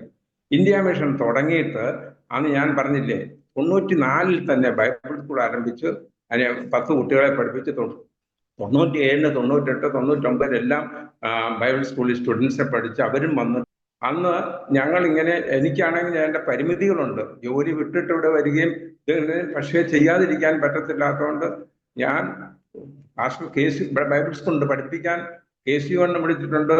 രാജസ്ഥാനിലെ തോമസ് മാത്യു പാസ്റ്ററെ വിളിച്ച് പഠിപ്പിക്കുന്നുണ്ടായിരുന്നു. പാസ്റ്റർ KT ഈപ്പൻ എന്ന് പറഞ്ഞിട്ടുണ്ടായിരുന്നു. Pastor K. ജോയി ഡൽഹിയിൽ നിന്ന് വന്ന് പഠിപ്പിക്കുമായിരുന്നു. അതൊക്കെ ഞാൻ ഇവിടെ ഇരുന്നുകൊണ്ട് അറേഞ്ച് ചെയ്ത് അവരൊക്കെ ഒരാഴ്ച വന്ന് ഈ ബൈബിൾ സ്കൂളിൽ പഠിപ്പിച്ചവരാണ് ഇനീഷ്യലില് ആദ്യ സമയത്ത്. അതെല്ലാം കഴിഞ്ഞിട്ട് ഇവിടെ ബൈബിൾ സ്കൂളിന് കെട്ടിടമുണ്ട്. ഇവിടെ ആദ്യമായിട്ട് മേടിച്ച് ഞാനിപ്പോൾ ഇരിക്കുന്ന ഈ സ്ഥലം 3.5 ഏക്കർ സ്ഥലം 98-ല് മാത്യു P. കോശാർ എൻ്റെ കുറച്ച് അദ്ദേഹത്തിന് സ്വന്തമായ സ്ഥലം തൃശ്ശൂരുണ്ടായിരുന്നു. ആ സ്ഥലം വിറ്റിട്ട് ആ പൈസ എൻ്റെ തന്ന് 5 ലക്ഷം രൂപയായിരുന്നു എൻ്റെ തന്ന്. സാറേ ഇത് പോയിട്ട് നിങ്ങൾ പാറ്റ്നയിൽ തന്നെ ഒരു സ്ഥലം മേടിക്കണം. എൻ്റെ പൈസയും കൊണ്ട് തന്ന് 2 വർഷം പാറ്റ്നയിൽ നടന്നു. ഈ ഹിന്ദി അറിയാത്ത ഞാൻ ആരോട് ചോദിക്കാൻ, എവിടെ ചെന്ന് ചോദിച്ചാൽ ഹിന്ദി അറിയാവുന്ന ഒരു പാസ്റ്റർ എൻ്റെ കൂടെ ഉണ്ട്. അദ്ദേഹത്തിന് വരുമ്പോഴത്തേക്ക് ഒരു സ്ഥലം കണ്ടേച്ച് എന്നാൽ അത് മേടിക്കാമെന്ന് ചെല്ലുമ്പോഴത്തേക്ക് ഒരു സ്ഥലത്തിന്റെ ഓണർഷിപ്പ് 4 പേർക്ക് 5 പേർക്ക് കാണണം. എല്ലാവരുടെയും കയ്യിലും ആധാരമുണ്ട് ഒരു സ്ഥലത്തിന്റെ ഓണർ. ബീഹാറിൽ ഇന്നും അങ്ങനെ നിലവിലുണ്ട്. സ്ഥലത്തിന് പല അവകാശങ്ങളുണ്ട്. ബീഹാറിലുള്ള മുഴുവൻ സ്ഥലങ്ങൾക്കും ഈ പുറത്തു നിന്ന് ഒരാൾക്ക് ഡോക്യുമെന്റ് ചെയ്ത് കിട്ടാൻ വലിയ പാടാണ്. ഇങ്ങനെ സ്ഥലം പല സ്ഥലത്തും കണ്ടുപിടിച്ച് ഞാൻ 2 വർഷം ഈ പൈസയും കൊണ്ട് നടന്നിട്ട് പാറ്റ്നയിലോ അതിന്റെ സമീപ പ്രദേശങ്ങളിലോ സ്ഥലം മേടിക്കാൻ പറ്റിയില്ല. ഒന്നാമത് എനിക്ക് ഭാഷ അറിയത്തില്ല. ഭാഷ അറിയാൻ ഞാൻ എൻ്റെ കാര്യത്തിൽ പറയണമെങ്കിൽ ഞാൻ ട്രാൻസ്ലേറ്റ് ചെയ്ത് പറഞ്ഞാലല്ലേ നടക്കത്തുള്ളൂ. എങ്കിലും ഞാൻ അവിടെ എല്ലാം അന്വേഷിച്ചിട്ട് 2 വർഷം കൊണ്ട് 96-ലാണ് എൻ്റെ ഈ പൈസ കിട്ടുന്നത്.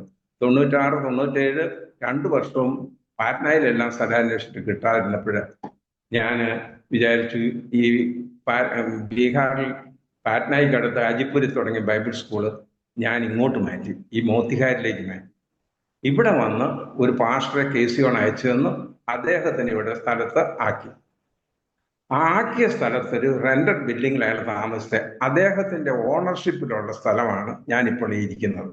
3.5 ഏക്കർ സ്ഥലമുണ്ട്. അദ്ദേഹത്തോട് ഞാൻ ചോദിച്ചു ഇവിടെ സ്ഥലം കിട്ടാൻ. അദ്ദേഹം പറഞ്ഞു എനിക്ക് എൻ്റെ സ്ഥലമുണ്ട്, നിങ്ങൾക്ക് വേണേൽ തരാമെന്ന് പറഞ്ഞു. അപ്പം എന്നോടൊരു കത്തോലിക്കലായിട്ടുള്ള അച്ഛൻ, അന്ന് പാറ്റ്നയിൽ കത്തോലിക്കൽ ധാരാളം ഉണ്ട്, അവിടുത്തെ ഒരു അച്ഛൻ, കേരളത്തിലെ ഒരു അച്ഛനാണ്. ആ അച്ഛൻ സ്ഥലം മേടിക്കുന്നതിൻ്റെ എക്സ്പെർട്ടാണ്. അദ്ദേഹം എന്നോട് പറഞ്ഞു, സാറേ നിങ്ങൾ സ്ഥലം മേടിക്കുന്നെങ്കിൽ വളരെ സൂക്ഷിച്ചേ മേടിക്കാവുള്ളൂ. നിങ്ങളുടെ ആധാരമൊക്കെ എടുത്തിട്ട് വക്കീലിനെയൊക്കെ കാണിച്ചിട്ട് ശരിയാണെങ്കിൽ അതിൻ്റെ ഓണർഷിപ്പൊക്കെ ആയിട്ട് അറിഞ്ഞിട്ട് മാത്രമേ മേടിക്കാവുള്ളൂ. ഞാൻ അദ്ദേഹത്തോട് ആധാരത്തിൻ്റെ ഡോക്യുമെന്റിന്റെ കോപ്പി തരാൻ പറഞ്ഞു. അന്ന് കോപ്പി എന്ന് പറയുന്നത് ഇന്നത്തെ കൂട്ട് സിറോക്സ് മെഷീനൊന്നുമില്ല. പിന്നെ ടൈപ്പ് ചെയ്ത് അതിൻ്റെ കോപ്പി തന്നു. അത് ഞാൻ കൊണ്ടുവന്നിട്ട് ഈ വക്കീലിനെ കാണിച്ചു. വക്കീൽ പറഞ്ഞു ഇതിന് വേറെ അവകാശങ്ങളൊന്നുമില്ല, അയാൾ സ്വന്തം പൈസ കൊടുത്ത് റീസെന്റ് ആയിട്ട് മേടിച്ചൊരു സ്ഥലമാണ്, അദ്ദേഹത്തിന്റെ കുടുംബസ്വത്തല്ല ഇത്, സ്വന്തമായിട്ട് മേടിച്ചാണെന്ന് മനസ്സിലായതുകൊണ്ട് ആ സ്ഥലം 3.5 ഏക്കർ സ്ഥലം ഞാനിവിടെ മേടിച്ചു. അന്ന് 21 ലക്ഷം രൂപ. ഈ 5 ലക്ഷം രൂപ നേരത്തെ എൻ്റെ ഉണ്ടായിരുന്നു. പിന്നെ ഞാൻ പറഞ്ഞ സാറിനോട് പറഞ്ഞ് 21 ലക്ഷം രൂപ ഡോക്യുമെന്റേഷൻ ചാർജ് ഉൾപ്പെടെ കൊടുത്തിട്ടാണ് ആദ്യമായിട്ട് ഈ സ്ഥലം മേടിക്കുന്നത്. ബീഹാറിന്റെ അവസ്ഥ ഇതാണ്. എവിടെ സ്ഥലം മേടിക്കുന്നതിലും വളരെ ബുദ്ധിമുട്ടാണ്. അതുകൊണ്ട് നമുക്ക് ഇപ്പോൾ സ്ഥാപനങ്ങളും സ്ഥലങ്ങളും ഇല്ല എന്നല്ല, പല സ്ഥലത്തും അനേക സ്ഥലങ്ങളിൽ സ്വന്തമായ ക്യാമ്പസ് ഉണ്ട്, സ്ഥലങ്ങളുണ്ട്, സ്കൂളുകളുണ്ട്. സ്കൂളുകളിൽ നടത്താൻ വേണ്ടി ഇവിടെ വന്ന പലരും നമ്മളോട് വളരെ ആവശ്യപ്പെട്ട് നിങ്ങൾ സ്കൂൾ തുടങ്ങണമെന്ന്. കാരണം മലയാളികൾ വന്ന് ഇവിടെ സ്കൂൾ നടത്തുന്നതാണ് ഇവിടെയുള്ളവർക്ക് വളരെ താല്പര്യം. നന്നായിട്ട് ഇവിടെയുള്ളവർക്ക് എത്ര വിദ്യാഭ്യാസം ഉണ്ടെങ്കിലും ഇതൊക്കെ പറയുന്നത് വലിയ മോശമാണ്. ഈ ബൈബിൾ സ്കൂളിലേക്ക് കഴിഞ്ഞ ദിവസം ഈ ജൂലൈയിൽ അഡ്മിഷൻ വന്ന 12ാം ക്ലാസ് പാസ്സായ കുട്ടിയെ ഞങ്ങൾ ഇന്റർവ്യൂ ചെയ്തപ്പോഴേ അവരോട് എത്ര പഠിച്ചു 10+2 പാസ്സായെന്ന് പറഞ്ഞു. എന്നാൽ ഈ ബൈബിള് ഹിന്ദി പുസ്തകം കൊടുത്തു, ഹിന്ദി ബൈബിൾ കൊടുത്ത് ഈ അധ്യായം ഒന്ന് വായിക്കാൻ അറിയത്തില്ല, ഹിന്ദി വായിക്കാൻ അറിയത്തില്ല. നോക്കുക ഇവിടുത്തെ അധ്യയനത്തിന്റെ സ്റ്റാൻഡേർഡ് നോക്കുക. ഇങ്ങനെയാണ് ഇവിടെ പഠിക്കുന്ന കോളേജ് 10 പാസ്സായവരുണ്ട്, 8 പാസ്സായവരുണ്ട്, 12ാം ക്ലാസ് പാസ്സായിട്ടുണ്ടെന്ന് പറഞ്ഞാലും ഇപ്പോഴെ കുറച്ചൊക്കെ ഇമ്പ്രൂവ്മെന്റ് വരുന്നുണ്ട്. പക്ഷെ ആർക്കും വിദ്യാഭ്യാസത്തിന്റെ നിലവാരം ഏറ്റവും മോശമാണ്. ഗവൺമെന്റ് ലിസ്റ്റിൽ തന്നെ 50% ലിറ്ററസി ഉള്ളൂ. അതും തന്നെ ഈ വിധത്തിലുള്ള ലിറ്ററസിയാണ്. ഈ പകുതി പേർക്കും ഇതറിയത്തില്ല, എഴുതാൻ അറിയത്തില്ല, വായിക്കാൻ അറിയത്തില്ല. നമ്മുടെ സുവിശേഷ വേലയ്ക്ക് ഇതൊരു വലിയ പ്രധാന ഒരു ചലഞ്ചാണ്. നമ്മൾ ആദ്യമൊക്കെ കേരളത്തിലാണ് ട്രാക്ട് കൊടുത്താൽ അതൊരാൾക്കും വായിക്കാൻ പറ്റും. ഇത് കടലാസ് കൈ കിട്ടിയാൽ ഒന്നെങ്കിൽ അവരുടെ പുകയില മുതിയുന്ന ഇതായിട്ട് ഉപയോഗിക്കുകയോ വലിച്ചെറിയുകയോ ചെയ്യും. കാരണം വായിക്കാൻ അറിയത്തില്ല. 50% പേർക്കും 50 അല്ല എപ്പോഴും 50-60% പേർക്കും എഴുതാനും വായിക്കാനും അറിയത്തില്ല. പിന്നെ എങ്ങനെയാണ് നമ്മൾ ട്രാക്ട് കൊടുക്കുന്നത്?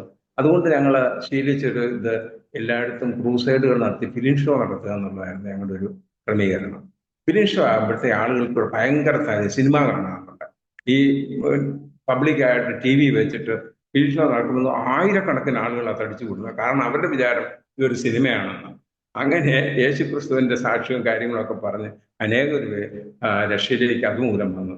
പക്ഷെ ഇപ്പൊ പബ്ലിക്കായിട്ട് ഇതുപോലെയുള്ളതായ ക്രൂസൈഡുകളോ ഫിലിം ഷോയോ നടത്താനുള്ള അനുവാദം നമുക്കില്ല.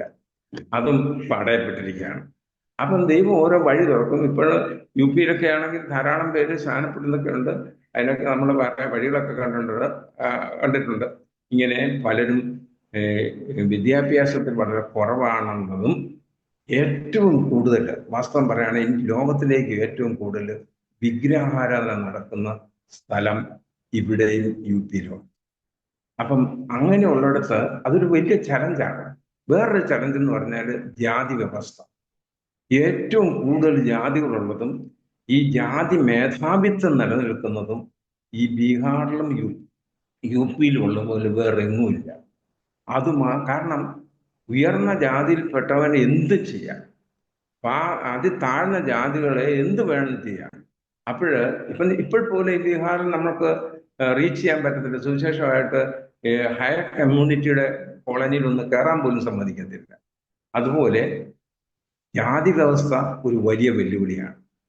പണ്ട് ആയിരുന്നെങ്കിൽ ട്രാൻസ്പോർട്ടേഷൻ ഒരു വലിയ വെല്ലുവിളിയാണ്. ഞാൻ പട്നയിൽ നിന്ന് ഇവിടെ വരുന്നതിന് വേണ്ടി 180 കിലോമീറ്റർ ദൂരമുണ്ട്. രാവിലെ 7 മണിക്ക് കയറിയ വൈകുന്നേരം 7 മണിക്ക് ഇവിടെ എത്തത്തുള്ളൂ. 3 ബസ് കയറി ഇറങ്ങണം. അതും തക്ക സമയത്തും ബസ്സില്ല. ബസ് എവിടെയെങ്കിലും പകുതി കൊണ്ട് ഇറക്കിയിട്ട് പിന്നെ അവിടെ നിന്ന് ഏതെങ്കിലും ബസ് കിട്ടും. അങ്ങനെ 12 മണിക്കൂർ കൊണ്ടാണ് ഈ 180 കിലോമീറ്റർ ദൂരം യാത്ര ചെയ്തുകൊണ്ടിരുന്നത്. വഴിയില്ല. പല സ്ഥലങ്ങളിലും ഒരു റോഡ് പോലും ഇല്ലാത്ത അവസ്ഥയായിരുന്നു അന്ന്. അങ്ങനെ ചലഞ്ചസ് ധാരാളമാണ്. പൈശാചികമായിട്ടുള്ള പോരാട്ടങ്ങൾ, ഇതുപോലെ വിഗ്രഹാരാധനയുടെ ഏറ്റവും വലിയ സെന്ററുകൾ, ഇലക്ട്രിസിറ്റി ഇല്ല, വിദ്യാഭ്യാസമില്ല. ഇങ്ങനെയുള്ളൊരു സ്ഥലത്ത് ദൈവവേല ആരംഭിക്കാൻ വേണ്ടി തുടങ്ങിയത് ദൈവം ഞങ്ങളെ ഉപയോഗിച്ചത്. അപ്പൊ ഞാൻ വ്യക്തമായിട്ട് പറയണം, ഇപ്പോൾ നിങ്ങൾ മനസ്സിലാക്കാൻ വേണ്ടി പറഞ്ഞാൽ ഇന്ത്യ മിഷൻ സ്ഥാപിച്ചതും അത് 7 വർഷം അതിൻ്റെ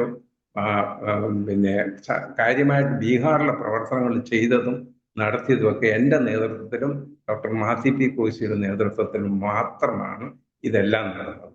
ഇനി 2000 ആണ്ടില് ഞങ്ങൾ എല്ലാ വർഷവും ഇവിടെ കോൺഫറൻസ് നടത്തും, പാസ്റ്റേഴ്സ് കോൺഫറൻസ്. അന്ന് ജാർഖണ്ഡിൽ മാത്രമേ ക്രിസ്ത്യൻസ് ഉള്ളൂ.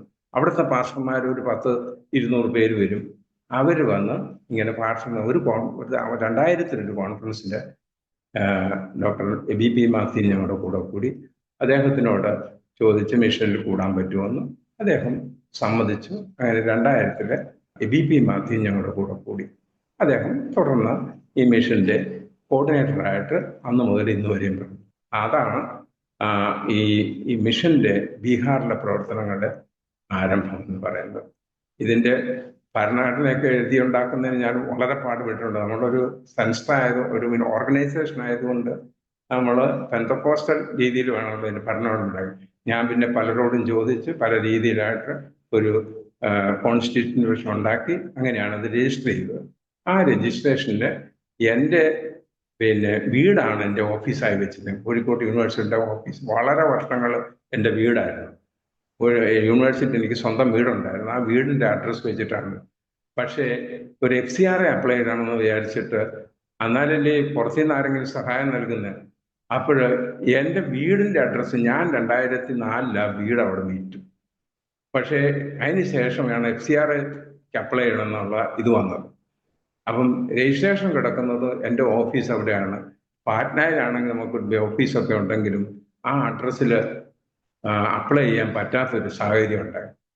അതുകൊണ്ട് അന്ന് ആ തുടർമാനം വളരെ വർഷങ്ങൾ എൻ്റെ വീടിൻ്റെ ഇതായിരുന്നു എൻ്റെ അഡ്രസ്സ്. അത് വെച്ചിട്ട് ഇല്ലാത്ത അഡ്രസ്സ് വെച്ചിട്ട് FCRA അപ്ലൈ ചെയ്താൽ വേണ്ടാത്ത കുഴപ്പങ്ങളൊക്കെ ഉണ്ടാകുന്നതുകൊണ്ട് FCRAക്ക് അപ്ലൈ ചെയ്യാൻ പറ്റിയില്ല. ഇന്നും നമ്മൾക്ക് FCRA ഇല്ല. പിന്നെ പലരുടെയും IPCയുടെ FCRA മറ്റു പലരുടെയൊക്കെ FCRA ഇതൊക്കെ വഴിയാണ് ദൈവം പലരുടെ സഹായത്തിനായിട്ട് നമ്മൾ ഉപയോഗിക്കുന്നത്. അങ്ങനെ എൻ്റെ വീടും എൻ്റെ സാഹചര്യവും ജോലിയും ഒക്കെ ആയിട്ട് ഞാൻ തന്നെയാണ് പറയുന്നത്. എനിക്ക് യാതൊരു മടിയില്ല. ഞാൻ തന്നെയാണ് ഇതിൻ്റെ തുടക്കം. മാത്യു സാറും ഞാനുമാണ് ഇത് തുടങ്ങിയതും 7 വർഷക്കാലം ഇത് മുമ്പോട്ട് കൊണ്ടുപോയതും. അന്ന് തൊട്ട് ഇന്ന് വരെ ഇതിൻ്റെ പ്രസിഡന്റ് ആയിരിക്കുന്നത് ഞാനാണ്. എനിക്ക് ഞാൻ പറഞ്ഞില്ല, ആക്ടിവിറ്റിക്കൊക്കെ പരിമിതികളുള്ളതുകൊണ്ട് ഇതിൻ്റെ കോർഡിനേറ്റർ ആയിരിക്കും ഡോക്ടർ DB മാത്യു എല്ലായിടത്തും പോവുകയും പ്രവർത്തിക്കുകയും ചെയ്യാനുള്ള കഴിവുള്ളതുകൊണ്ട് അദ്ദേഹം ഇതിൻ്റെ കാര്യങ്ങളൊക്കെ ചെയ്യുന്നുണ്ട്. 2007 ഇവിടെ വെച്ച് IPCയുടെ പ്രസിഡന്റ് മാസ്റ്റർ KC ജോണും വത്സൻ്റെ സെക്രട്ടറി വത്സൻ എബ്രഹാമും കൂടെ വന്ന് ഞങ്ങളെ കുറച്ച് പേർ കോർഡിനേഷൻ തന്ന് അന്ന് 2007 ഞങ്ങളെ ഓർഡൈൻ ചെയ്യുന്നത്. അന്ന് തൊട്ട് IPCയുടെ ഒരു സ്റ്റേറ്റ് കൗൺസിൽ ഇവിടെ ഉണ്ടായി.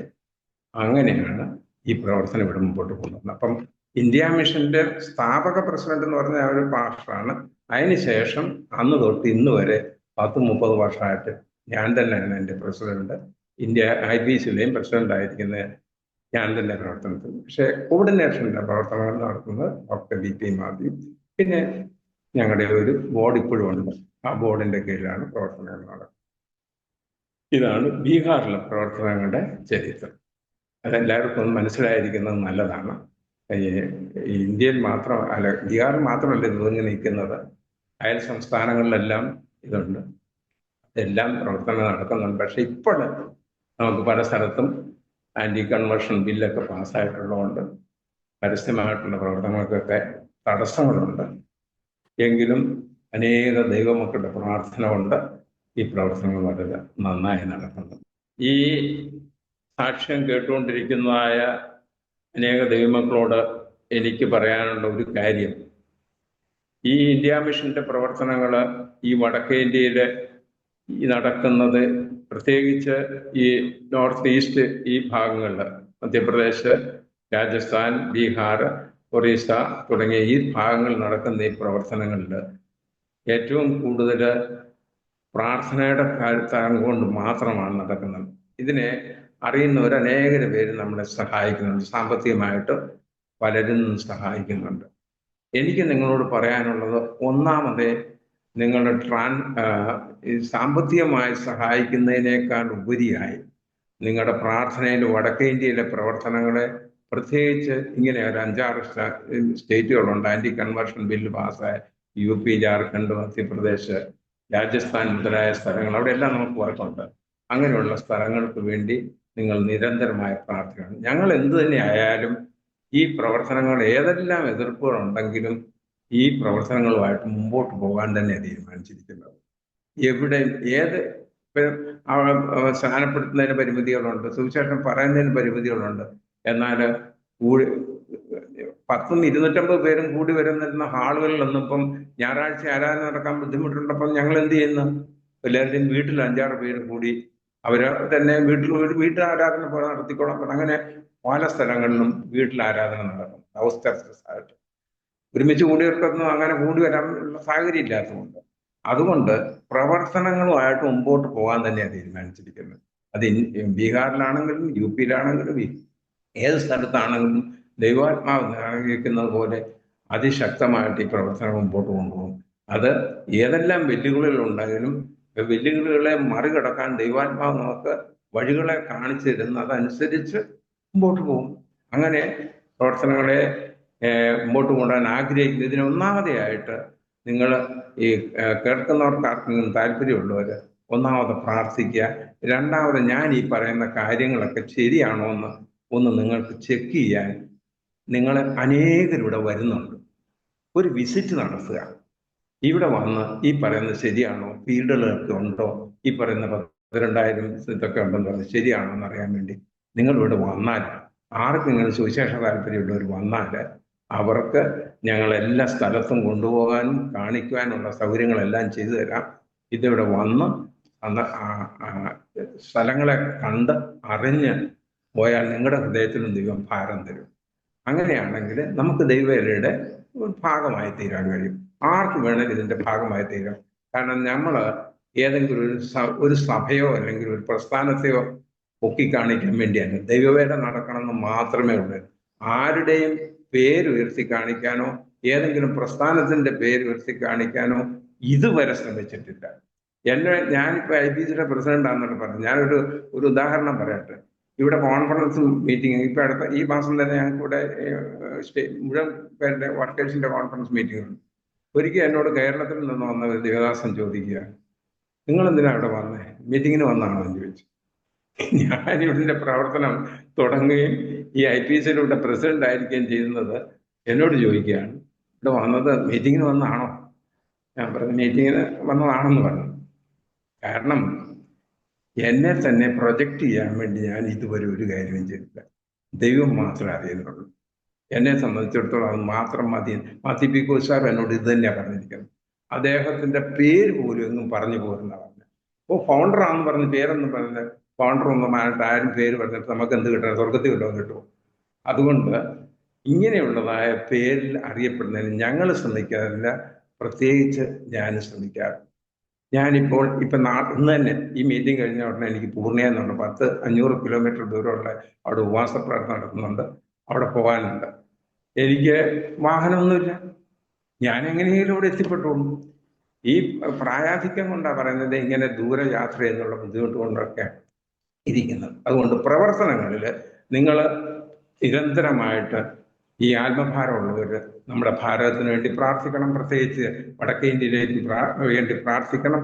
ഏതെല്ലാം നിങ്ങൾക്ക് സഹായിക്കാൻ പറ്റുമെങ്കിൽ ആ നിലയിൽ നിങ്ങൾക്ക് കണ്ട് മനസ്സിലാക്കിയതിന് ശേഷം നിങ്ങൾ ഈ പ്രവർത്തനങ്ങളെ ഓർത്ത് പ്രാർത്ഥിക്കുകയും നിങ്ങൾക്ക് കഴിയാവുന്ന രീതിയിൽ എന്തെല്ലാം ചെയ്യാൻ പറ്റുമോ അതൊക്കെ ചെയ്യുകയും ചെയ്യും. പക്ഷേ ഇത് സത്യമാണോ, ഇവിടെ ഇങ്ങനെ വേല നടക്കുന്നുണ്ടോ, ഈ പറയുന്നത് 2000-3000 ചർച്ചയ്ക്ക് അവിടെ ഉണ്ടെന്നൊക്കെ പറയുന്നത് ശരിയാണോ എന്നുള്ളതൊക്കെ അനേകർ വരുന്നുണ്ട് കേട്ടോ. ഒത്തിരി പേര് കേരളത്തിൽ നിന്നും മറ്റു രാജ്യങ്ങളിൽ നിന്നൊക്കെ വന്നത് അവർക്ക് അന്നേരമാണ് ഇതിൽ അന്തം വിടുന്നത്. ഈ പ്രവർത്തനങ്ങൾ നടക്കുന്നുണ്ട്. അങ്ങനെ പ്രവർത്തനങ്ങൾ നടക്കുന്നുണ്ട്. പിന്നെ ഞാൻ ഇതിന്റെ മുമ്പിൽ എന്ന് പറയാതെ ഒരു കാര്യം എനിക്ക് പേര് ഇങ്ങനെ പുറത്ത് കാണിക്കുന്നതിനോ പറയുന്നതിനോ ഒരിക്കലും ഞാൻ ഒരു മീറ്റിങ്ങിൽ പോലും പറയാറില്ല. രണ്ടാമത് ഇപ്പൊ പ്രായമൊക്കെ ആയി, പക്ഷെ സമർത്ഥന്മാരായിട്ടുള്ള ദിവദാസന്മാർ അനേകർ നമുക്കിപ്പോൾ ഉണ്ട്. അവര് ടീമായിട്ട് വർക്ക് ചെയ്യുന്നു. പിന്നെ ഒരു കാര്യം ഞാൻ പ്രത്യേകിച്ച് പറയാം, ഞങ്ങൾക്ക് 10-800 വേലക്കാരുണ്ട്. ഒരാൾ പോലും ഒരു എതിർപ്പ് ആരോടും പറയത്തില്ല. വളരെ യൂണിറ്റിയാണ്. അത് ദൈവം തന്ന വേറൊരു ഗിഫ്റ്റാണ്. വളരെ യൂണിറ്റിയോട് കൂടി വർക്ക് ചെയ്യുന്നുള്ളതുകൊണ്ടാണ് ഈ പ്രവർത്തനം ഇത്ര ഭംഗിയായി നടക്കുന്നത്. പിന്നെ ആർക്കും ഇതിൻ്റെ സ്ഥാനം കിട്ടണമെന്നൊരു ആഗ്രഹമൊന്നുമില്ല. ഒരു സ്ഥാനത്തിന്റെ പേരിൽ ആയിത്തീരണമെന്നും ഒരാൾക്കും താല്പര്യമില്ല. അതുകൊണ്ട് സ്ഥാനം വഹിക്കുന്നവർ ആ സ്ഥാനത്തിൽ തന്നെ തുടരുകയും ശക്തമായിട്ട് പ്രവർത്തിക്കുകയും ചെയ്യുന്നു. അല്ലെങ്കിൽ ഒരാൾ മാറിയിട്ട് എനിക്ക് ഇതിന്റെ പ്രസിഡന്റ് ആണോ എന്നൊക്കെ ആഗ്രഹിക്കുന്നവർ നമ്മുടെ ടീമിൽ കുറവാണ്. അങ്ങനെ ഉള്ള പൊളിറ്റിക്സ് ഒട്ടുമേ ഇല്ല. പൊളിറ്റിക്സ് ഒന്നും ഇല്ലാത്തൊരു പ്രസ്ഥാനമാണെന്ന്. ഇവിടെ പൊളിറ്റിക്സ് ഉണ്ടാകുന്ന പല പ്രസ്ഥാനം ഉണ്ടാകുക തകർന്ന് തരിപ്പണമായിപ്പോയി. അഭിപ്രായ വ്യത്യാസം വരുന്നു. ഇവിടെ അഭിപ്രായ വ്യത്യാസം എല്ലാവർക്കും ഒരു അഭിപ്രായം ഉണ്ടാകാനാണ് പരിശുദ്ധാത്മാവ് ഈ പ്രവർത്തനത്തെ ഇന്ന് വരെ സഹായിച്ചത്. ദൈവനാമത്തിന്റെ മഹത്വത്തിന് വേണ്ടിയാണ് ഇത് പറഞ്ഞത്. എന്നെ സംബന്ധിച്ചിടത്തോളം ഇളിയവനാകുന്ന എൻ്റെ ആദ്യത്തെ നിലപാട് ഞാൻ പറഞ്ഞു, ഒരു നിർധന കുടുംബത്തിലാണ് ഞാൻ ജനിച്ചു വളർന്ന ഒരു ശാസ്ത്രജ്ഞനാകുമെന്നോ ഇതുപോലെ അക്കാഡമിക് ലെവലിൽ അച്ചീവ്മെന്റ് ഉണ്ടാവുമെന്നൊന്നും ആരും വിചാരിച്ചില്ല. ഞാൻ എൻ്റെ അനുഭവം ഞങ്ങൾ പറഞ്ഞു, ദൈവം നടത്തിയത് മാത്രമേ ഉള്ളൂ. ദൈവം അവസാനം ഈ ദേശത്ത് കൊണ്ടുവന്നിരിക്കുന്നത്. ഇവിടെ ഇപ്പൊ ഇത്രയും പ്രായമായി, ഇനി ദൈവം എത്ര കാലം നടത്തുമോ അത്രയും ദൈവത്തിന് വേണ്ടി മാത്രം നിൽക്കണമെന്ന് മാത്രമേ എനിക്ക് താല്പര്യമുള്ളൂ. ഞാൻ ഈ യൂണിവേഴ്സിറ്റിയിൽ ഔദ്യോഗികമായിട്ട് എനിക്ക് നല്ല ജോലി ഉണ്ടായിരുന്നത് കൂടെ തന്നെ ആത്മഭാരം വളരെ ഉണ്ടായിരുന്നു, ആത്മാക്കളെ കുറിച്ച്. അതുകൊണ്ടാണ് ഞാൻ പറഞ്ഞത്, ഞാൻ ഒറ്റയ്ക്ക് ഒരാളുണ്ടായിരുന്നിട്ട് പോലും അവിടെ ഈ യൂണിവേഴ്സിറ്റിയിൽ പതുക്കെ പതുക്കെ സ്റ്റുഡൻസും ജീവനക്കാരും ഒക്കെ വന്ന്, യൂണിവേഴ്സിറ്റി തുടങ്ങുന്നത് തന്നെ 1968 69. അവിടെ 10 വർഷത്തിനുള്ളിൽ തന്നെ ഞാൻ പലരും വന്നതുകൊണ്ട് എൻ്റെ പരിശ്രമം കൊണ്ട് ശരിക്കും പറഞ്ഞാൽ ഞാൻ മാത്രമേ ഉണ്ടായിരുന്നുള്ളൂ സ്റ്റുഡൻ്റായിട്ട്, പിന്നെ ജോലിക്കാരനായിട്ട് പിന്നെ 1-2 പേരൂടെ വന്നു. അവർ കൂടിയിട്ട് ഞങ്ങളൊരു പ്രാർത്ഥന അവിടെ ആരംഭിച്ചു. ഒരു ചെറിയ, അല്ലെങ്കിൽ വളരെ ദൂരം യാത്ര ചെയ്തിട്ടാണ് പിന്നെ കോഴിക്കോട് എന്ന് ആരാധിക്കുന്നത്. യൂണിവേഴ്സിറ്റിയും കോഴിക്കോടായിട്ട് 30 കിലോമീറ്റർ ദൂരമുണ്ട്. അത്രയും പോകാതെ തന്നെ ഇവിടെ തന്നെ ആരാധന തുടങ്ങണമെന്ന് മനസ്സിലുണ്ട്. അതുകൊണ്ട് ഞാൻ അവിടെ തന്നെ ഒരു സ്റ്റുഡൻ്റായിട്ടും പിന്നെ ഒരു ജോലിയായിട്ടും ഉണ്ടായിരുന്നിട്ട് പോലും സംഘടിപ്പിച്ച ഒരു സഭ അവിടെ തുടങ്ങാനിടയായി. ഇപ്പോഴും എൻ്റെ പേരിൽ അവരവരെ ഓർക്കുകയും ചെയ്യുന്നുണ്ട്. ഇപ്പോൾ അവരുടെ ഞാൻ ഉണ്ടാക്കിയതായ ആ ഹോള് പണിഞ്ഞിട്ട് മാറ്റിയിട്ട് ഒരുപാട് പേരുള്ളതുകൊണ്ട് വലിയൊരു ഹോള് പണിയാൻ വേണ്ടി എന്നെ മാത്രമാണ് തറക്കല്ലിടാൻ വിളിച്ചത്. ഞാൻ പറഞ്ഞു, എന്നെ എന്തിനാ വിളിക്കുന്നത്, നിങ്ങളെല്ലാവരും ഇത്രയും പേര്, ഞാനവിടെ അത് പറ്റത്തില്ല, അത് സാറ് തന്നെ വന്ന് തറക്കല്ലിടുന്നു. ഞാൻ കഴിഞ്ഞ മാസം പോയി അതിൻ്റെ തറക്കല്ലിട്ടു എന്ന് പറഞ്ഞാൽ എനിക്ക് അവിടെ ഈ ഊഷര ഭൂമിയായ പോലെ കാണുന്ന അവിടെ ദൈവമക്കളും സഭകളും ഉണ്ടാകണമെന്ന് അന്ന് തന്നെ എൻ്റെ മനസ്സിൽ ആഗ്രഹം ഉണ്ടായിരുന്നു. അതുപോലെ തന്നെയാണ് എനിക്കുള്ള പരിമിതിയിൽ നിന്ന് ഇന്ത്യ IPCയുടെ പിന്നെ കോഴിക്കോട് സെൻട്രലിൻ്റെ ട്രഷറർ, അതുപോലെ തന്നെ മലബാർ മിഷൻ എന്ന് പറഞ്ഞിട്ട് VM മാത്യു സാർ എന്ന് പറഞ്ഞ ഗുഡ് ന്യൂസിൻ്റെ എഡിറ്റർ പ്രസിഡൻ്റായിട്ടും ഞാൻ ഡെപ്യൂട്ടി ഡയറക്ടറായിട്ടും മലബാറിൻ്റെ എല്ലാ ഭാഗത്തും വന്ന് പോയി പ്രവർത്തിക്കുമായിരുന്നു. അതുപോലെ തന്നെ കേരള സ്റ്റേറ്റ് IPCയുടെ സ്റ്റേറ്റ് കൗൺസിൽ മെമ്പറായിരുന്നു. അത് വളരെ വർഷങ്ങളായിട്ട് ഇരുന്നു. ഞാൻ എൻ്റെ സമയം കണ്ടെത്തി ആ മീറ്റിങ്ങിന് പോവുകയും പങ്കെടുക്കുകയും അതിൻ്റെ നിർദ്ദേശങ്ങളൊക്കെ അവിടെ, അതുകൊണ്ട് തന്നെ അവിടുത്തെ എഡ്യൂക്കേഷൻ ഡിപ്പാർട്ട്മെൻറ്റിൻ്റെ ചെയർമാനൊക്കെ ആക്കുകയൊക്കെ ചെയ്തു. അതുകൂടാതെ ICPF-ൽ സ്റ്റുഡൻസിൻ്റെ ഇടയിലാണല്ലോ ഞാൻ പഠിപ്പിക്കുന്നതും ജീവിക്കുന്നതല്ല. അപ്പോൾ ICPF അവിടെ ഈ കമ്മ്യൂണിറ്റി തുടങ്ങി ഉടനെ തന്നെ ഞാൻ ഡോക്ടർ യോശുവ സാറിനെ വിളിച്ച് യോശുവ സാർ വന്ന് ICPF-ന്റെ പ്രവർത്തനം അവിടെ തുടങ്ങി. ഞാൻ ICPF-ന്റെ 10-15 വർഷം അതിൻ്റെ എക്സിക്യൂട്ടീവ് മെമ്പറുമായിരുന്നു.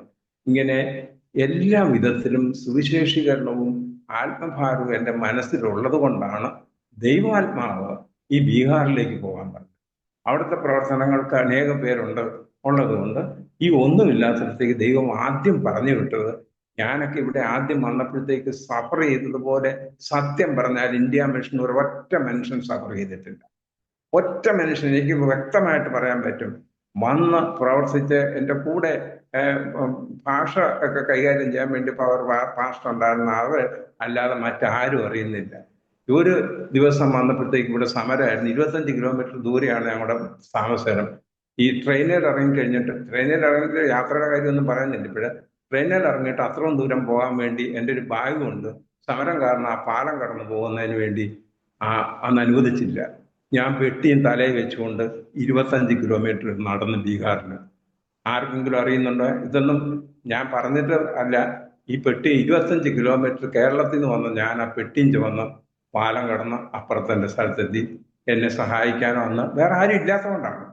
ആദ്യമായിട്ട് ഈ പ്രവർത്തനം തുടങ്ങിയപ്പോൾ ഒരു ദൈവദാസന്റെ കുട്ടി മരിച്ചു. ഞങ്ങൾ പ്രവർത്തനം തുടങ്ങിയിട്ട് പിന്നെ ശവ അടക്കാൻ സ്ഥലമുണ്ടോ, എവിടെ കൊണ്ടുപോകും?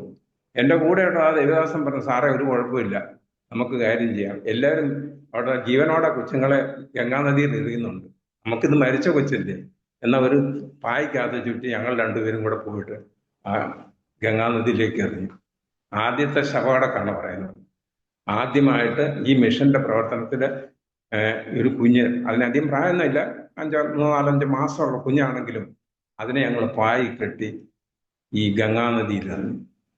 അതുപോലെ തന്നെ ആദ്യത്തെ സ്നാനം ഈ ബൈബിൾ സ്കൂളിൽ പഠിക്കാൻ വേണ്ടി 1994 5 പേരെ ആദ്യമായിട്ട് ഈ ബീഹാറിൽ വന്ന് ഞാനന്ന് പാസ്റ്റർ അല്ലാത്തത് കൊണ്ട് ഞാൻ സ്നാനപ്പെടുത്തിയില്ല. സ്നാനപ്പെടുത്തുന്ന ആ കൂടെ വന്ന അദ്ദേഹത്തിന് അദ്ദേഹം 5 പേരെ സ്നാനപ്പെടുത്തി. കൂടെ ട്രാൻസ്ലേറ്റ് ചെയ്യാനുള്ള ഭാഷ. ആദ്യത്തെ സ്നാനം അതാണ്. ആദ്യത്തെ കൂട്ടായ്മയും അതുപോലെ തന്നെ അവിടെ ഹാജിപ്പൂർ എന്ന സ്ഥലത്താണ് ഇന്ത്യ മിഷന്റെ ആദ്യത്തെ കൂട്ടായ്മ ആരംഭിച്ചത്. എനിക്ക് അവിടെ കൂട്ടായ്മ ആചരിക്കാനുള്ള പല സ്ഥലങ്ങളിൽ സഭ തുടങ്ങാൻ എനിക്ക് മലയാളം അല്ലേ അറിയുള്ളൂ വരുമ്പോഴേ. അപ്പം കേരളത്തിൽ നിന്നുള്ള പലരും വന്ന് ഇവിടെ സ്കൂൾ നടത്തുന്നുണ്ടായിരുന്നു. അപ്പൊ സ്കൂളിൽ മലയാളം പറയുന്ന ഒത്തിരി അധ്യാപകരാണ്. അപ്പൊ ഞാൻ വന്ന ഉടനെ ഈ സമയം കിട്ടുമ്പോഴൊക്കെ അവരോട് കൂടെ പോയി വർത്തമാനം പറയും, ഭക്ഷണം കഴിക്കുകയൊക്കെ ചെയ്യും. അപ്പൊ അങ്ങനെ 2 സ്കൂൾ നടത്തിയിട്ടാണ് ഇപ്പൊ നമുക്ക് നല്ല പ്രബലമായ 2 സഭകളുള്ളത്. അവിടെ ചെന്ന് പരിചയപ്പെട്ടപ്പോഴത്തേക്ക് അവർ പറഞ്ഞ് ഇവിടെ തന്നെ മഹനാർ എന്ന് പറഞ്ഞ സ്ഥലത്ത് വലിയൊരു സഭയുണ്ട്, സ്ഥലമൊക്കെ ഉണ്ട്. അവിടെ എന്റെ നാട്ടുകാരൻ ഏറ്റുമാനൂർക്കാരനൊരു ഒരു ആളവിടെ ഒരു സ്കൂൾ നടത്തിക്കൊണ്ട് അദ്ദേഹം പരിചയപ്പെട്ടതുകൊണ്ട് അവിടെ നിന്ന് കണ്ണൂരുകാരൊരു സ്കൂള് വലിയ സ്കൂൾ നടത്തുന്നുണ്ടായിരുന്നു ലാൽഗഞ്ച് എന്ന് പറയുന്ന സ്ഥലത്ത്. അവിടെ ഞാൻ അവരുമായിട്ട് സ്നേഹത്തിലായപ്പോഴത്തേക്ക് നമുക്കവിടെ അറിയാവുന്ന ആളുള്ളതുകൊണ്ട് അവിടെ ഒരു വേല തുടങ്ങി. ഇപ്പൊ അവിടെ ഒരു നല്ല സെന്ററും ഉണ്ട്, ഒരു വലിയൊരു സഭയുണ്ട്, നല്ല കെട്ടിടങ്ങളും സ്ഥാപനങ്ങളും ഒക്കെ നോക്കണം. ഇതിന്റെയൊക്കെ കാരണം ഈ വിധത്തിലാണ് നമ്മൾ ഓരോ സ്ഥലത്തും എത്തിപ്പെട്ടത്. അതുകൊണ്ട് ദൈവവേല ദൈവം തീരുമാനിച്ചെങ്കിൽ തീർച്ചയായിട്ടും നടക്കും. നിങ്ങളെല്ലാവരും ഏതൊക്കെ വിധത്തിൽ നിങ്ങൾ ഈ വേലയെ സഹായിക്കാൻ പറ്റുമോ ആ വിധത്തിലൊക്കെയും ഈ വടക്കേ ഇന്ത്യയില് ഞാൻ എൻ്റെ ഇതിനെ മാത്രം ചെയ്യണം എന്നല്ല പറഞ്ഞു. വടക്കേ ഇന്ത്യയിൽ പ്രവർത്തനങ്ങളെ കുറിച്ച് പ്രാർത്ഥിക്കുകയും ഇൻവോൾവ് ചെയ്യണം എന്ന് പറഞ്ഞാൽ നിങ്ങൾ വരണം. ആർക്കെങ്കിലും ഒക്കെ വരാൻ പറ്റും. നിങ്ങൾ വരാൻ ഇവിടെ വന്നു കഴിഞ്ഞാൽ നമ്മൾ എല്ലാ സ്ഥലത്തും കൊണ്ടുപോകാനുള്ള സംവിധാനങ്ങളും താമസിക്കാനുള്ള വഴിയൊക്കെ തരാം. വന്ന് ഇവിടെ എല്ലാവരോടും കൂടെ കാണുകയും ഈ പ്രവർത്തനത്തിൽ പങ്കാളികളാകുകയും ചെയ്യണം. അങ്ങനെയാണ് ഈ വേല വളർന്നില്ല. സ്വന്തം കഴിവുകൊണ്ടോ സ്വന്തം പണം കൊണ്ടോ അല്ല, എല്ലാവരുടെയും പ്രാർത്ഥനയും എല്ലാവരുടെയും സഹായം കൊണ്ടാണ് ഈ വേല വളരുന്നതെന്ന് ഞാൻ ഓർപ്പിക്കട്ടെ. നിങ്ങൾ ആ വിധത്തിൽ സഹായിക്കാൻ താല്പര്യപ്പെടുന്നു, പ്രാർത്ഥിക്കണം. ഞാനിപ്പോൾ എൻ്റെ വാക്കിലൂടെ അവസാനിപ്പിക്കുകയാണ്. നമുക്ക് എല്ലാവരും ഈ പ്രവർത്തനത്തെ പറ്റിയും എൻ്റെ സാക്ഷിയൊക്കെ കേട്ടല്ലോ. ദൈവമാകുന്ന കർത്താവ് ഈ സാക്ഷ്യങ്ങളിൽ കൂടെ നിങ്ങൾക്ക് ദൈവവേലയിലുള്ളതായ പ്രചോദനം ലഭിക്കുമെങ്കിൽ ഏത് പരിസ്ഥിതികളായിരുന്നാലും, എത്ര വലിയ നിരാശയോ അല്ലെങ്കിൽ എത്ര വലിയ സാമ്പത്തിക തകർച്ചയിൽ നിൽക്കുന്നവരാണെങ്കിലും ദൈവവേലയ്ക്ക് ചുമൽ കൊടുക്കുവാൻ താല്പര്യമുണ്ടെങ്കിൽ, നിങ്ങളുടെ മനസ്സിലൊരു ഭാരം ഉണ്ടെങ്കിൽ ദൈവം തീർച്ചയായിട്ടും നമ്മളെ ഉപയോഗിക്കും. അതിലൊരു ഉദാഹരണം കൂടിയാണ് എൻ്റെ ജീവിതം. ദൈവത്തിൻ്റെ വേലയും ദൈവവുമായിട്ടുള്ള ബന്ധത്തിൽ പോകണമെന്ന് എനിക്ക് വളരെ ആഗ്രഹമുണ്ടായതുകൊണ്ട് ദൈവം ആ ചെറിയ ചെറിയ സ്ഥാനങ്ങളിലെല്ലാം എന്നെ ഉപയോഗിച്ചു. അവസാനമായിട്ട് ദൈവം ബീഹാറിൽ കൊണ്ടുവന്നു. ഇവിടെ ഈ വേലയുടെ ചുമതല കൊടുക്കാൻ ദൈവമാകുന്ന കർത്താവ് സഹായിച്ചു. പക്ഷേ എൻ്റെ വ്യക്തിപരമായ നിലയിൽ എനിക്ക് പേരും പെരുമയും ഒട്ടുമേ ആഗ്രഹിക്കുന്നില്ല. അതുപോലെ ഡോക്ടർ മാത്യു പി കുര്യൻ പേരും പെരുമയില്ല. അതുകൊണ്ട് ആരും ഞങ്ങളെ അറിയുന്നില്ല, ദൈവം മാത്രം അറിഞ്ഞാൽ മതി എന്നുള്ളൊരു നിലപാടുമുണ്ട്. ദൈവമേ, കേൾവിക്കാരെ എല്ലാവരെയും ദൈവം ധാരാളമായിട്ട് അനുഗ്രഹിക്കട്ടെ. ദൈവവേലയിൽ വർദ്ധിച്ചു വരട്ടെ. നമുക്ക് പ്രാർത്ഥിക്കാം. ദൈവമേ, പരിശുദ്ധനാകുന്ന ഞങ്ങളുടെ ദൈവമേ, സ്വർഗസ്ഥ പിതാവേ, ഞങ്ങൾ അങ്ങയുടെ പരിശുദ്ധ നാമത്തിൽ നന്ദിയോട് സ്തോത്രം ചെയ്തങ്ങയെ സ്തുതിക്കുന്നു. ഇങ്ങനെ ഒരല്പസമയം കർത്താവെ ഈ അരോമ TV-യിൽ കൂടെ അടിയന്റെ സാക്ഷ്യം പ്രസ്താവിപ്പാനും ദൈവം അടിയങ്ങളെ ഉപയോഗിച്ചതായ വിധങ്ങളെ അനേകരോട് പങ്കുവയ്ക്കുവാനും ദൈവം അവസരം നൽകിയതോർത്ത് ദൈവത്തിന് നന്ദിയോട് സ്തോത്രം ചെയ്യുന്നു. വിശേഷാൽ ഇതിൻ്റെ ചുമതല വഹിക്കുന്ന ഈ TV-യുടെ ചുമതല വഹിക്കുന്ന പ്രിയ കർത്തൃദാസൻ പാസ്റ്ററോർത്ത് പ്രാർത്ഥിക്കുന്നു. അദ്ദേഹം വളരെ ആത്മാർത്ഥതയോടുകൂടി ഈ പ്രവർത്തനത്തെ ഇങ്ങനെ ചെയ്യുന്നതുകൊണ്ട് അനേകർ ഈ സാക്ഷ്യം മൂലം ദൈവത്തിലേക്ക് തിരിയുവാനിടയാകുന്നല്ലോ. അത് കർത്താവിൻ്റെ ഒരു വലിയ പ്രവൃത്തിയാണല്ലോ. കർത്താവെ, താങ്കളുടെ ദാസനെയും ഈ പ്രസ്ഥാനത്തെയും ഈ പ്രോഗ്രാമിനെയും ദൈവം അനുഗ്രഹിക്കണമേ. എല്ലാവരോടും കൂടെ ഇരിക്കണമേ. കർത്തൃവേലയിൽ എല്ലാവർക്കും പങ്കുചേരുവാൻ ദൈവം അവസരങ്ങളെ നൽകുമാറാകണമെന്ന് പ്രാർത്ഥിക്കുന്നു. യേശു ക്രിസ്തുവിന്റെ നാമത്തിൽ പ്രാർത്ഥിക്കുന്നു, കേൾക്കുമാറാകണമേ. ആമേൻ. താങ്ക് യു കർത്താവിന്റെ വിലപ്പെട്ട ദാസൻ ഡോക്ടർ KT ജോസഫ് അവറുകൾ. വളരെ അനുഗ്രഹിക്കപ്പെട്ട ഒരുപാട് അനുഭവങ്ങളും ഓർമ്മകളും ദൈവനാമ മഹത്വത്തിനു വേണ്ടി അരോമ TV-യുടെ ശ്രോതാക്കളോടൊപ്പം പങ്കുവയ്ക്കുവാൻ സ്വർഗത്തിലെ ദൈവം കൃപ ചെയ്തതോർത്ത് ഞാൻ ദൈവത്തിന് നന്ദിയോട് സ്തോത്രം ചെയ്യുന്നു, സ്തുതിക്കുന്നു. നീണ്ട 78 വർഷത്തെ സംഭവബഹുലമായ അവിസ്മരണീയമായ ഒരുപാട് അനുഭവങ്ങളും ഓർമ്മകളും ഇത്തരണത്തില് പ്രഷറോടൊപ്പം പങ്കുവയ്ക്കുവാൻ തക്കവണ്ണം ഇടയായി തീർന്നു. സാധാരണയിൽ സാധാരണക്കാരനായ ഒരു കുടുംബത്തില് ഒരു അർദ്ധപ്പട്ടിണിക്കാരൻ എന്ന നിലയിൽ വേണ്ടവണ്ണം ആഹാരം കഴിക്കുവാനോ വേണ്ടവണ്ണം സന്തോഷകരമായ ഒരു ജീവിതം നയിക്കുവാനോ കഴിയാത്ത ഒരു പശ്ചാത്തലത്തിൽ 7 മക്കൾ ഉള്ള ഒരു കുടുംബത്തിൽ ജനിച്ച് വളർത്തപ്പെട്ട് ആ ഒരു ബാല്യകാലത്തെക്കുറിച്ചൊക്കെ പ്രാരംഭത്തിൽ ഓർപ്പിക്കുകയുണ്ടായി. ആ ഒരു അനുഭവത്തിൽ നിന്ന് ഇന്നായിരിക്കുന്ന അനുഭവത്തിലേക്ക് കടന്ന് വന്ന അല്ലെങ്കിൽ ചവിട്ടിക്കയറിയ ആ പടികളിലേക്ക് തിരിഞ്ഞു നോക്കുമ്പോൾ എത്രയോ അനുഭവങ്ങൾ ദൈവം അത്ഭുതകരമായി നടത്തിയ ആ നല്ല നിമിഷങ്ങളെ ആമേനെ പറയുവാനിടയായി തീർന്നു. അതോർത്ത് ഞാൻ ദൈവത്തിന് സ്തോത്രം ചെയ്യുന്നു. സാധാരണ ആ കാലയളവിൽ സ്വപ്നം പോലും കാണാൻ കഴിയാത്ത രീതിയിൽ ഉള്ള സ്ഥാനങ്ങളിലേക്ക് സാഹചര്യങ്ങളിലേക്കും ദൈവം കൊണ്ടുപോകുവാൻ ഇടയായി തീർന്നു.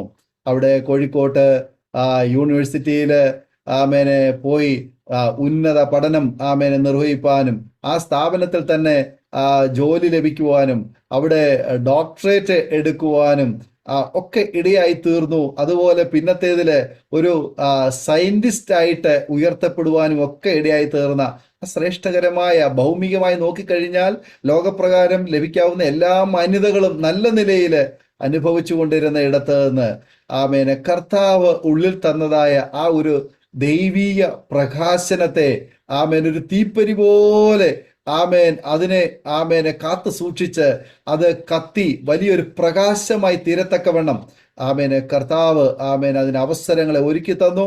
പല തടസ്സങ്ങൾ അതിന്റെ പിന്നിൽ ഉണ്ടായിരുന്നെങ്കിൽ പോലും ലഭിച്ചതായ ദൈവീയ ദർശനത്തെ അതിനെ മൂടിക്കളയാതെ അതിനെ ഊതി കത്തിച്ച് വലിയൊരു പ്രകാശമാക്കി അത് ബീഹാറിലേക്ക് കൊണ്ടെത്തിക്കുവാന് ഇരുട്ടിന്റെ തടവറയിൽ പാപത്തിന്റെ ചങ്ങലയാൽ ബന്ധിക്കപ്പെട്ട് കിടക്കുന്ന 1000 ജനങ്ങൾക്ക് വെളിച്ചം പകരുവാൻ കർത്താവിന്റെ ദാസനെ ദൈവം ഒരുക്കിയെടുത്തതോർത്ത് ഞാൻ ദൈവത്തിന് സകല മഹത്വം കരയേറ്റുക. സ്തോത്രം.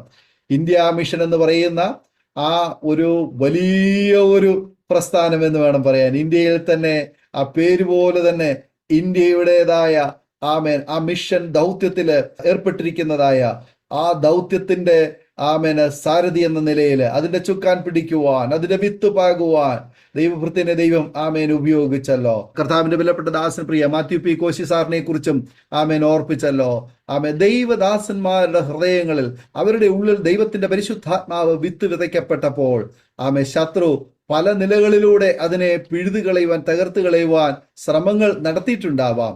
എന്നാൽ ദൈവം അതിനൊന്നും അവസരം കൊടുക്കാതെ ദൈവത്തിന്റെ പരിശുദ്ധാത്മാവിനാൽ അതൊക്കെ പരിപോഷിപ്പിക്കപ്പെട്ട് ഇന്ന് പടർന്ന് പന്തലിച്ച് ആ ദർശനത്തിന് ഒട്ടും മാറ്റം വരുത്താതെ ഇന്ത്യയിലുടനീളം അനേക ഗ്രാമങ്ങളില് ആ സുവിശേഷം എത്തിക്കുവാൻ അതിന്റെ വിത്ത് പാകുവാൻ കർത്താവ് സഹായിച്ചുകൊണ്ടിരിക്കുന്നു. വളരെ അനുഗ്രഹിക്കപ്പെട്ട ശുശ്രൂഷ ഇന്ത്യ മിഷന്റെ നേതൃത്വത്തിൽ നിർവഹിക്കപ്പെട്ടുകൊണ്ടിരിക്കുന്നല്ലോ.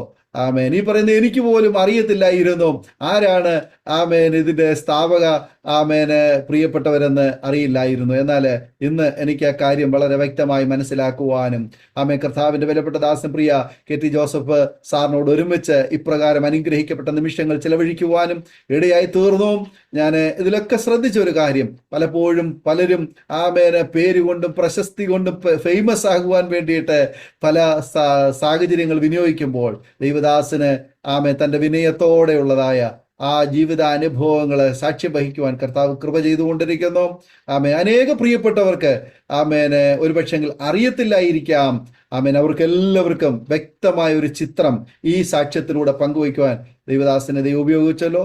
സൗഖ്യത്തോടെ ആരോഗ്യത്തോടെ ദീർഘായുസ്സോടെ കർത്താവിന് വേണ്ടി ഇനിയും ഗ്രാമങ്ങളെ പിടിച്ചടക്കുവാൻ നേടുവാൻ ശത്രുവിനെ പരാജയപ്പെടുത്തിക്കൊണ്ട് മുന്നോട്ട് യാത്ര ചെയ്യുവാൻ വെല്ലുവിളികളെ അതിജീവിക്കുവാൻ കർത്താവേറെ കൃപ തരട്ടെ, സൗഖ്യാരോഗ്യം തരട്ടെ എന്ന തരുണത്തിൽ ഞങ്ങളും ആശംസിക്കുന്നു, പ്രാർത്ഥിക്കുന്നു. കൂടെ പ്രവർത്തിക്കുന്ന പ്രവർത്തകരായ എല്ലാ പ്രിയപ്പെട്ടവരെയും കർത്താവ് ശക്തമായി ഉപയോഗിക്കട്ടെ. നമുക്ക് ഒരുമിച്ച് മുന്നേറാം. ഇന്ത്യയെ കർത്താവിന് വേണ്ടിയിട്ട് നമുക്ക് നേടാം. കർത്താവിന്റെ വരവെങ്കിൽ വലിയ ഒരു പ്രതിഫലം കർത്താവ് നമുക്കായി ഇതിനായി ഒരുക്കുന്നുണ്ടല്ലോ. ആ പ്രതീക്ഷയോടെ നമുക്കായിരിക്കുമ്പോൾ കർത്താവ് നമ്മെ സഹായിക്കട്ടെ. കേൾവിക്കാരായ റോമാറ്റിയുടെ പ്രേക്ഷകർക്കും ഒരുപാട് അനുഭവങ്ങളും ഓർമ്മകളും ഈ സാക്ഷ്യത്തിലൂടെ ലഭിച്ചുവെന്ന് ഞാൻ പൂർണ്ണമായി വിശ്വസിക്കുന്നു. ഒരുപാട് കാര്യങ്ങൾ അറിയുവാൻ കഴിഞ്ഞല്ലോ. നിങ്ങൾക്കും ഈ ശുശ്രൂഷയിൽ പങ്കാളിത്തം വഹിപ്പാൻ അവസരങ്ങളേറെയുണ്ട്. കർത്താവിന്റെ വരവ് ഏറ്റവും ആസന്നമായിരിക്കുന്നു. ആകയാൽ നമുക്ക് ഒരുമിച്ച് മുന്നേറാം. ഈ സാക്ഷി നിങ്ങൾക്ക് അനുഗ്രഹമായി തീർന്നുവെങ്കിൽ നിങ്ങളുടെ പ്രിയപ്പെട്ടവർക്ക് സുഹൃത്തുക്കൾ കൂടി ഷെയർ ചെയ്ത് കൊടുക്കുക. അവരും കേട്ട് അനുഗ്രഹിക്കപ്പെട്ട് അതിലൂടെ ദൈവനാമം മഹിമപ്പെടുവാൻ മുഖാന്തരമായി തീരുമല്ലോ. മാത്രമല്ല നിങ്ങളുടെ വലിയൊരു അഭിപ്രായങ്ങളും നിർദ്ദേശങ്ങളും കമന്റ് ബോക്സിൽ രേഖപ്പെടുത്താം. സ്ക്രീനിൽ കാണുന്ന വാട്സ്ആപ്പ് നമ്പറിൽ ഞങ്ങളെ വിവരം അറിയിക്കാം. എല്ലാ തിങ്കളാഴ്ചയും സാക്ഷ്യം പറഞ്ഞ പ്രിയപ്പെട്ടവരോടൊപ്പം നിങ്ങൾക്കും പ്രാർത്ഥനയ്ക്കായി സമയങ്ങളെ വെറുതിരിക്കാനുള്ള അവസരമുണ്ട്. കർത്താവ് സഹായിക്കട്ടെ. ഇന്ത്യ മിഷന്റെ പ്രവർത്തനങ്ങൾ, വടക്കേ ഇന്ത്യയുടെ പ്രവർത്തനങ്ങൾ, ദേവദാസന്റെ കുടുംബത്തെയും ദേവദാസന്റെ പ്രവർത്തനത്തെയും ശുശ്രൂഷകളെയും ദൈവം അനുഗ്രഹിക്കേണ്ടതിന് നമുക്ക് പരസ്പരം പ്രാർത്ഥനയിൽ ഓർക്കാം. അടുത്ത അനുഗ്രഹിക്കപ്പെട്ട സാക്ഷ്യ വചന ചിന്തയുമായി നാം ഒരുമിച്ച് കാണും വരെയും എല്ലാ പ്രിയപ്പെട്ടവർക്കും goodbye. God bless you all.